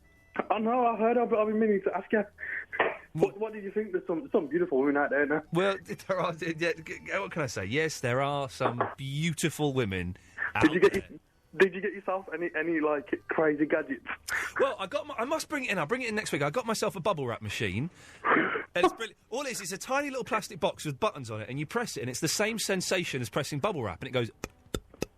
But the 100th time you press it, it makes a random noise. So you press it. You've got a machine that makes the noise of the bubble wrap when you press it, and you get the finger sensation, and then every 100th time you press it, it'll go, ooh, or. It's fantastic. I bought an air guitar, which I need to put the batteries in, and it's this thing you hold in your hand, and it plays Get Back by the Beatles and a Rolling Stones song. Amazing. And you rock out. The more you rock out, it does something. I don't know what. And then there's another thing I got, and it's this sort of little box, and you press it, and it says something. And I was playing it to my Japanese teacher today. She couldn't work out what it was saying. We think it says help, but we're not sure. I bought a fork with a fan on it. You win! You won! Fan. You can't beat that, can you? So you're getting hot while you're eating, you can cool yourself down. And the food? Nice and easy. Nice and easy. I went to the racetrack in Hong Kong, and it's only one of the places where gambling's legal in of course, Hong Kong. Yeah. And the horses were going round, and I said to this one Chinaman, what do you call that group of horses over there? And he said to me, stable of bitches. A stable of bitches? That's what he said. No word of childish. That's what he said. It's So not my childish. Well, that's that question answered then. Yeah, and that's you know the way the Chinese people are old. The Chinese people are old. Yes, you're right. They probably invented horses. So to be fair, they probably they would know what a group of them was called. Sifu, is there anything else I can do for you? Yeah. What about that cough right there? I'll have a bit of water. That'll get rid of it. Hang on. Bit of water. I was thinking some ginger. Right. Anything else? 'Cause I need to go to Durham. Okay. Has Dave took up a martial art yet? Davis, no, I've been really weren't you? slack about that, actually. Yeah. But nobody suggested the right one. I was thinking kendo. You know, the... No. No. You want Wing Chun? Wing Chun. Wing Chun. Yeah, I'll go for some Wing Chun. Definitely. Okay. Sorry? What was that? Are you falling down the stairs? No, I was just dishing out a chi blast. Right, go away. One. Yeah. Right, Darren. How you doing? Konnichiwa. Konnichiwa. Genki des. Yeah, Genki des. Genki des ka? Right, I've got a question for you. Yes. And I've got a couple of people that should be shot as well. Okay. And also, don't give up the Japanese lessons, because you impress people when you start talking Japanese. Okay, well, we'll see. We'll see. I might... Yeah, okay. Right. The question is... Yes? AFC Telford United have made the playoffs to go up to the... He's talking football.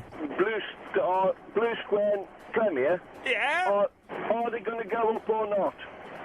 He's not a psychic. I don't know anything about football. Football is rubbish. Well, just say yes or no to me. No. Oh, no. Right, the people that should be shot. Yes. People that don't indicate round the roundabout. Oh, yes. I hate them. They're on the list. Yes, non-indicators. I failed my first driving test because of them. Good. Because of non-indicators. Televisions. Why are they driving? Oh, I've seen the lorry drivers watching TVs. Yeah. Lorry drivers that are on their phones while they're driving. Yeah. It embarrasses and makes a mockery of lorry drivers, because I'm a lorry driver and I don't do any. You're not an Eddie Stobart driver, are you? Oh, I'm blooming not an All right, Eddie steady on, Stobart. calm down. Is it true... All cash, no flashes, Eddie. Is it true that if you see an Eddie Stobart driver driving without his tie, you're allowed to phone up... You get 50 quid. You get 50 quid? You're supposed to. If you phone up and report him, you get £50. It was 25 quid when I heard it, but 50 quid, I'm going, well, there's an incentive for us all. Listen, I'm going to say goodbye, Darren, because your line is absolutely terrible, and because there's girls on the line. It's Debbie. Hi. Hello, Debbie. How you doing? I'm all right. It's nearly home time. Tim Litchfield's in at 1 o'clock, which means I can go... Oh, I've got to play a song in a second. Yes, I'm fine. I've got a couple of things, really. Okay. I had a question about James Bond. Yes. What's the name of the girl that Jaws falls in love with? Oh, that's a good one, Dave. Very quick. Oh, he's pulled a face. He's not sure. Don't look at him pretending he's taking a phone call from someone calling in. Her name's Annie. Is that correct? I believe so, but... No. You cannot call in with a question No, if you're that not is, sure that is on the the right answer. That is definitely the right answer. I'm on Davis's side on this. You shame on She you, didn't even know Debbie. the answer. Oh, I'm terribly sorry. Yes. I'm a bad person. You're I bad. do have some slippers that are quite fantastic, though. What's so fantastic about your slippers on this slipper special? Well, essentially they're boots, but they're boots that are kind of Yeti boots, and they've got, like, pink toe... Well, they've got toes with pink toenails, and on the Yeti boots, they've also got a kind of flip-flop thing going on, and they're pink and sparkly. And I'm not a pink sparkly girl, but... No, you sound a bit butch. Oh, thank you very much. Can you take... I can't... Your description is wonderful, but I can't quite imagine it. Can you take a picture of them and email them in? I don't have the email address. Sorry. It's ian.lee@virginradio.co.uk. You've got it now. Okay, well, I will try. I will try and do that. Debbie, I take the hint. Thank you. No, I'll try and do that before the end of the show so you can get them. All right, thank you, Debbie. I've got to go. 0330 123 1215. We'll speak to Irish Vicky after we've had this.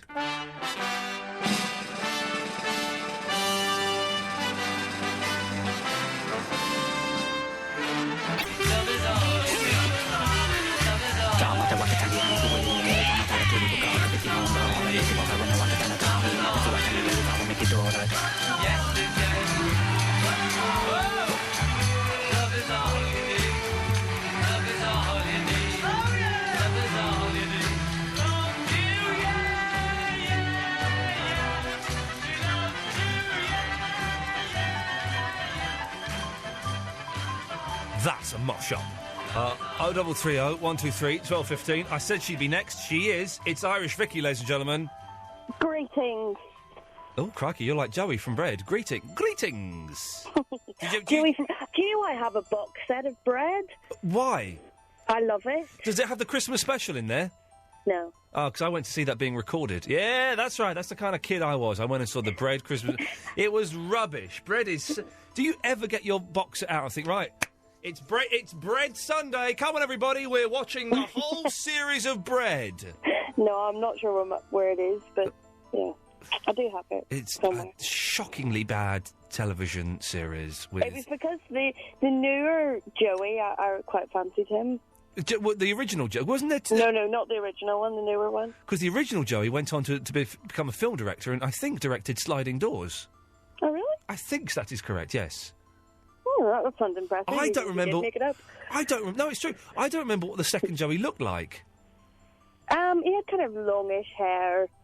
Just, he was nice. Okay, so you had the hots for Joey number 2. So, not why I phoned in, but anyway. Okay, well, we managed to get that out of you. Hey.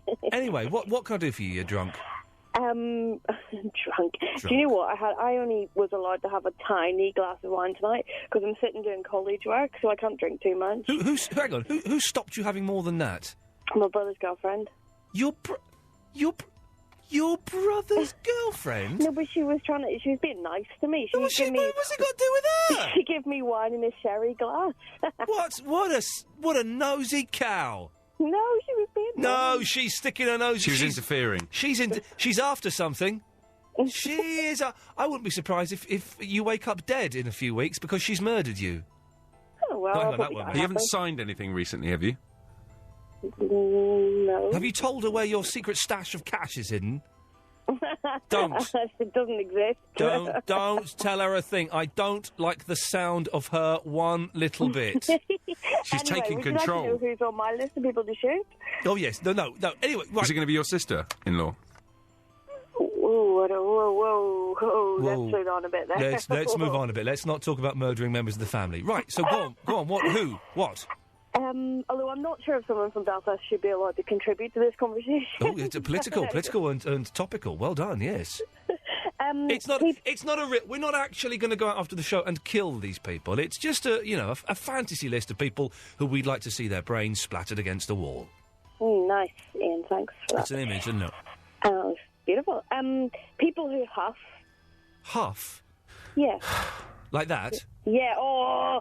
What, yeah. Do you mean when they're? Do you mean when they're a little bit stroppy? So instead of saying, "Look, I've got a problem with you," they go. Yeah, and you just think, "Oh, sod off!" Like either say that you're annoyed and why you're annoyed, and we'll sort it out, or just don't do anything. Rather than that, that really annoys me. They're on the list. They're on the list. Huffy people are on the. Does it annoy you? Well, it does annoy me, but what annoys me more are women. Because I'm not saying all women. I'm not saying all women should be shot, but because what women do is they.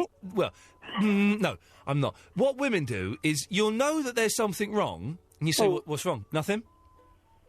Okay. Yeah. Are you sure? Yeah. No, nothing's wrong, and it'll go on like that for 3 days, and then they'll say, "Right, I want a word with you because you were on the phone to such and such, and I wish you wouldn't talk." Well, why didn't you say that 3 days ago instead of dragging this out? And then you have a big fight, you split up with them, and you become an alcoholic. That's how my life went. But also, do you know why us women should be on the list? Right? I don't know why I'm saying this. Go on, say it. Because we often say things and it means something different. Yes. And that's really unfair on men. It is well done, you Irish Vicky. If you weren't a munter, I'd ask you out on a date. Oh, did I just say that out loud? I'm joking. Look at you. You look a bit like a weasel. Get out of this. It's gone. Fat Steve! Hey, Ian, how are you? I'm wearing my slippers. Good, what, you have slippers in America? Yes, we do. Hey, man, we've got a crazy echo on the line. Is great. I like it. Where it's actually my voice is bouncing back as though we're talking in a cavern. Describe your American slippers. They're made by Dockers, and they're just plain black slippers. And a slipper's a big part of American culture. I think, isn't it the 12th Amendment it allows you to wear slippers freely? I believe so. Something like that. It's something like that. People who should be shot. Yes. People who don't follow the rules on planes. Go on. Like, I was just on a plane, and it started getting a little turbulence, so the pilot comes over and he says, "Everyone, I'm turning on the fasten seatbelt sign. Please stay in your seats." Yeah. Because we're entering some really rough air. Yeah. A minute later, someone gets up to go to the bathroom. Oh, man. Yeah, they're on the list. Obviously, you'd have to shoot them after they got off the airplane. You couldn't shoot them on the plane. Either way. Oh, wow, OK. But they're on the list. People who ignore the rules on planes. Okay, excellent. Fat Steve, listen, I'm going to go because it's a very weird line, and it's a little bit... Like, it reminds me of taking acid in college, which I never, ever did. It's like did. Hank Marvin's guitar. That's a better, slightly less drug-reference way of doing it. And, of course, I never took drugs at college. No, you took them before. I did. I took when them you were before. much younger than college. Yes, when I was 8. No, hang on, this is getting worse and worse and worse. It's like Hank Marvin's guitar. That's the way around it. Let's take one more call before we play a record. Oh, a shell suit wearer! Hello. Hello, Sally. Hello. Were you or are you? I was when I was 10. Ooh. What year are we talking about here? We're talking about 1990. Okay, yeah, so that would make sense. I'm assuming did you think you looked cool at the time, or was it entirely your parents' doing? No, my dad, who happens to be a Scouser, bought me one. There we go. Of course he did. Yeah. Did he buy it from the market? I have absolutely no idea, but it was viral. It was cerise pink with turquoise shoulders and elbow patches. Oh, man. Elbow patches? Oh, next week's show is all about elbow patches. Can we shoulder pads as well? Can we throw them in? All right, next week it's knee pads, elbow patches and shoulder pads. It's a pad patches special. And did you... How many times did you wear it? Did you have to wear it a lot? I wore it. I think I only wore it once, and then after that, no. But my brother had one too, but he was a bit younger, so he wore it a few times. He had no choice. Did you sweat a lot in it? I bet they're sweaty. Yeah, they were really, really hot. Very hot. Not hot in that way, but very hot to wear. Because you see people wearing, or I see people wearing similar things, not quite shell suits, but similar things at gyms, and it's normally fat people who do it so they sweat off all the excess weight. I don't think that works. I don't think that's scientifically proven to work. No. But so I'd imagine it's quite a sweaty experience. Would you ever wear one now? No. Sally, No. I love you. No. I have to go and play the cooks. Thank you very much for that. 0330 123 1215. Can we get any more shell suit wearers before the end of the show? Iain Lee. Oh, yes, what about Iain Lee? Iain Lee. How about rock and roll? Virgin Radio. 0330 123 1215. It's the last minutes of the show. Tim Litchfield is on at 1 o'clock, which is got to be good news for fans of good radio through the night. Quickly, slippers, shell suits, who should be shot? And what are you the best at in the world? Line 2, it's Christopher from West Wickham. Hello, Ian. Hello, Christopher. Okay, I've got an idea for a slipper design. Oh, yeah, okay, this is it. Yeah, it's nice. Go on, away you go. So, you take the slipper, right, and you shape it like a guitar or something like that. Okay, you're losing me slightly, but carry on. Okay, so you shape it like a guitar, and inside it you put a tracking device. Yes. And then you give it to rock stars for their Christmas present, and then when they try and do it... If this veers around to rock stars that have gone missing, Christopher, I will have to cut you off. Well, no, it's not that at all, because what it actually is rock stars' instruments that have gone missing. Right, okay. He's obsessed. He's obsessed. He's verging on stalking, actually. Rock stars with microchips in their shoes that he can follow them around. Every week he phones up with rock stars who have gone missing. Christopher, listen, well, I've done topics, and when they don't work, you just ignore them. You pretend you never mention them. Get over it, Christopher. It ain't going to work on this show or any other radio show. At all. I've pressed a button that's done something.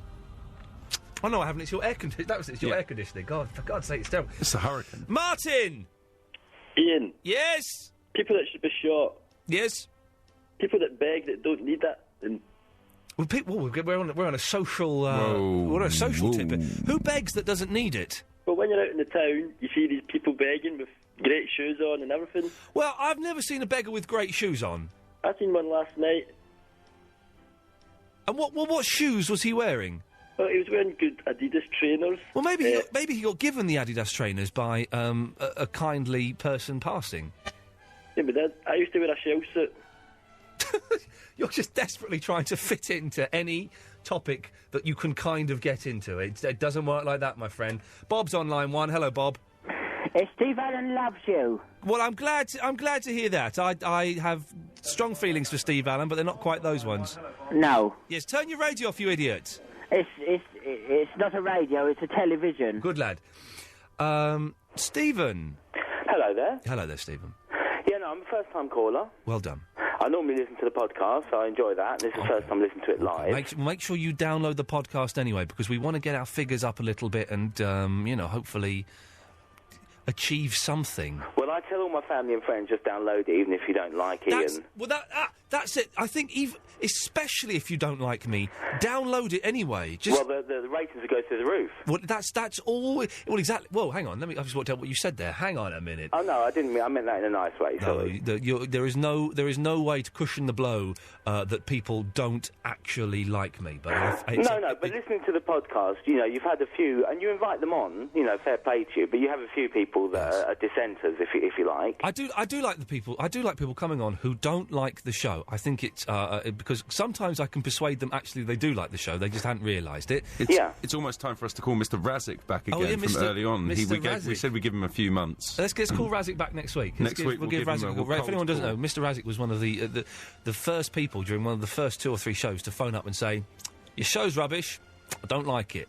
And we said, Mr. Razik, we're going to call you back every few weeks to see if your opinion has changed. We'll find out next week if Mr. Razik's opinion has changed. I think I defended him against a racist as well. Wasn't someone being a little bit racist? Someone was being very rude. And I defended him, but that still wasn't enough to win him round. Anyway, sorry, you called in for something, did you, Stephen? Yeah, no, I was going to ask a James Bond Monkeys question. Well, you can do, because we're a little bit light on phone calls, so why the hell not? But before that, when I was listening on, before I came on, I heard Paolo Nutini. Oh, yeah. And I remember when my wife put a few of his songs on my iPod, recommended him. Yeah. And I listened to him. I thought he was like a 40-year-old Spaniard. Yes, he's not. He's quite a young gentleman. He's young a English. He's an 18-year-old Scottish. Scotsman. I called him He English. is. I do apologise. Is he 18? He's about an 18-year-old Scotsman. Because I saw him, and it wasn't what I expected, hearing his voice. I quite like him. I didn't particularly like that last one we played, I'll be honest. But No, the song... he's got a great voice. He has got a great voice. And the song that was a single before that, I don't... New Shoes. Yeah, that's a brilliant song. That's Yeah, a really that's a good song. one. The last one he's played, it was all right. But New Shoes is a very, very good song. But I wouldn't have expected him to be so young with a voice like that. We can do... Right, so next week we're doing shoulder pads, elbow patches and knee pads, and pop stars who looked different... Oh, no, not just pop stars. People who look different from how you thought they'd look because of what you'd heard from their voice. I mean, did you get that, Ian, at all? Like, people hearing you on the radio that haven't seen you, are they surprised when they see how do you know good-looking you are? Or? When I was at the other place, some woman phoned up and thought I was black. Actually thought... No, I think... You should have been on Choice. Well, I think I sound like the whitest radio presenter there is, but she was convinced I was a black gentleman. But yes, people often think I'm older or... Well, yeah, they think I'm older or younger or fatter or whatever. Let's not talk about being fat, shall we? Oh, hang on, it's the end of the song. Oh, Sgt. Pepper's Lonely Hearts Club Band. There we go. Okay, well, the question, I know you sort of want to stop these, but it was like a Monkeys and James Bond question. Okay, what, combined? Yes. Ooh, okay, this is interesting. Away you go, my friend. Let's see who gets it first. Okay, I don't know who to put it to first, so if one of you knows it, don't tell the other one kind of thing, but which James Bond villain appeared in an episode of The Monkeys? I think I know this. Oh, I think I might know this. Let me have a little... All right, go on, In fact, I think is it, at a long shot, is it Telly Savalas? Telly Savalas was never in the Monkeys. Did you want to guess as well, Ian? Telly Savalas wasn't in the Monkeys, so we can stop that. Oh, was he? No, he wasn't. Oh, okay. Right, so James that Bond... gave it away. And it's the actor? Or is it the name? Well, either will do, because Blofeld. You can always Google the actor's name or the... But it's the same actor, is it? Or is it a villain? It's a James Bond villain. So it's a villain's name that was in, as opposed to the actor that played No, it was him? the actor, sorry. The actor in James Bond as a villain was in an episode of The Monkeys. Yeah, just give me a second, You're not Googling or anything, are you? No, I'm not Googling. No, I don't know what it is. No? No. Apparently, Richard Keel, you know Jaws? Played like a Frankenstein guitarist. Oh, of course! In The Monkeys. Of course you did, yes. There's a thing where the monkeys get put on this machine with their helmets on, and all their musical ability, make your own jokes, gets sucked off, excuse my phrase, and gets put into the I didn't mean that. There you Gets go. put into the Frankenstein's monster. Of course it was him. I didn't realise. You've upset me, Stephen. Oh, I'm sorry about that. Yeah, it happens from time to time. I should have known You've been that. trumped. I've been totally trumped. Who's this? Kerry? Kerry? Hello. What are you doing? I dropped my keys. It didn't sound like keys. It sounded like you're doing the washing up. No, do you know, Sam, the time I've been holding on the phone, I've done the washing up, I've ironed my shell suit and everything. Good that was what I was I didn't think you were allowed to iron so shell I've got quite a funny story about that. Oh, then let's hear it. Right, I think I must have been about 9 or 10 when the shell suits come out, and all my mates were just a little bit older than me. Yeah. Right, so I really, really wanted one, but I wasn't allowed one. My mum said we couldn't afford it and that. Yeah. And me being me, I had to come up with a little bit of a scheme. Okay. So it was a bit naughty, but not too bad. I'll come up with a sponsor form. A sponsor form? Yeah. Uh-oh. I think it had something to do with a school fun run, something like that. Yeah. And kind of raised myself 20 quid. So you went round to, like, neighbours and stuff saying, Yeah. sponsor us to a fun run for the school? Yeah. Yeah. But I had to hide it from my mum all of the time. Of course you did, because you're committing a crime there. Yeah. And but then when I had the 20 quid that I needed to go and buy the shell suit, Yeah. I had to come up with a way of to explain this to my mother. Of course, you how old were you, 10? Yeah. So 10 years old, and suddenly you well, got... I was born in 79, so 89, 90. Okay, but 10 or 11. So suddenly you had 20 quid. How did you explain the sudden amount of money to your mother? Well, I kind of had to say that I found it. You just found it in the street? Yeah. And she believed it? No. And what happened? She gave me £10 and I had to get one for half the price. But did you? And she took the other £10. Hang on. So she didn't believe me at all. So you had lied to all these people, got them to give you 20 quid, and then your mum took 10 quid off you? Yeah. That's fantastic. Your mum's brilliant. And did you ever confess to her about what you'd done? No. You've never told her? I think she kind of knew. Right. That's why I didn't get the whole of the money. Is your mum still with us? We haven't spoke for a long time. Oh, okay. put it that way. I have a similar relationship with my father. It's strange, isn't it, when that happens? Yeah, well, sometimes they get too much. And Sometimes they get too She much. lives in Spain, so she's far away, you know. Oh, do you know, if you'd have, even with that, if you'd have phoned at the top of the show, I would have got her number off you. We would have phoned her up and... I haven't got a number. It's been that long. Has it been that long? All right. Well, listen, Kerry, you are a very, very naughty lady. No, I'm a good girl these days. All right. Well, as long I as you don't do it anymore. Kerry, thank you for that. Thank you. Cheers. Take care. Bye-bye. What a naughty woman. Gemma! Yeah. Yeah. Just funny, because, like, I called up before to say, like, I didn't understand the show, and, like, now it's, like, even worse. I just really don't understand what's going on. And, like, you said a minute ago, like, somebody should phone up and say, like, if they don't like the show, I don't really like it. Do you know what I mean? Yes. What's it about, anyway? Well, it's not about anything, Gemma. Well, what's that about then? You can't do that, really, Yeah, can you? In no. like life, you know what life is about. Like you've got to make everything like kind of make sense in some ways, haven't you? Life. You can't just like make it all like really complicated. Because then what's it all about? Do you know what I mean? Oh, life. Do-do-do-do, life. Oh, life. I don't get it. Oh, life. Are you like one of them weirdos or something? No, it's just about, it's not about anything. Why? It doesn't have to be about anything, does it, Gemma? Yeah, it does, because, like, life's complicated enough, do you know what I mean? You can't just, like, make more complicated stuff, You've got to, like, make it make sense in some way, because it's, like, really confusing me. It's, like, doing my head in. It's like giving me a brain ache. Why don't you go and listen to Stephen Nolan on Radio 5 Live? I don't know who that is. Oh, he's good, you might like him. Yeah, but do you know what I mean? Hang on. It's like, I'm giving you a go, do you know what I mean? Hang on. Line 2, can you explain to Gemma what the show's about? It's rubbish. No, that's not helping things. Oh, you've got to waffle, Yes. and if you waffle, you may get on the show. Yes. You can talk about anything you like. Yes. You can listen on the radio, on the television via Sky. Yeah, right, okay, but can you explain to her what the show, what the point of the show is? No, I don't know what the point is. Does that help, Gemma? I don't really get it, like, because like, everything's got to have, like, a point, because you can't even talk. How can you speak in, like, your language and everything if there's, like, no point to, like, anything that you're talking about, do you know what I mean? No, we don't know what you mean.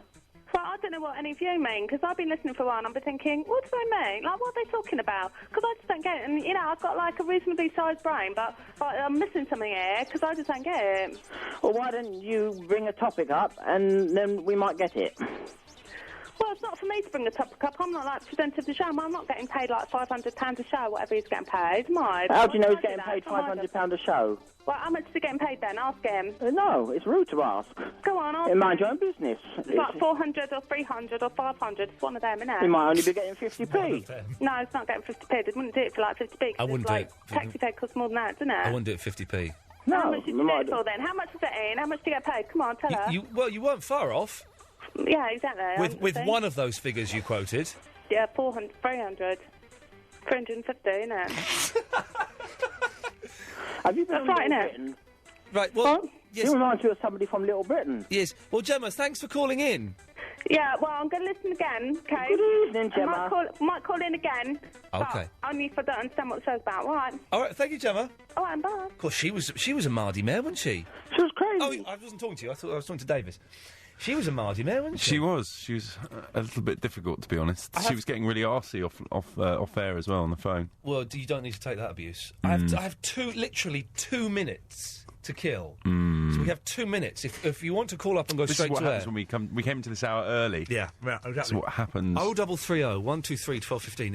It will be about a minute and a half by the time everyone has heard this via the 7-second delay and got off their backsides and dialed the number. But all at once called through. Line 1, you're on the wireless. I've got a dirty... Yeah, right, can we stop when the new phone box system comes in, which will hopefully be soon?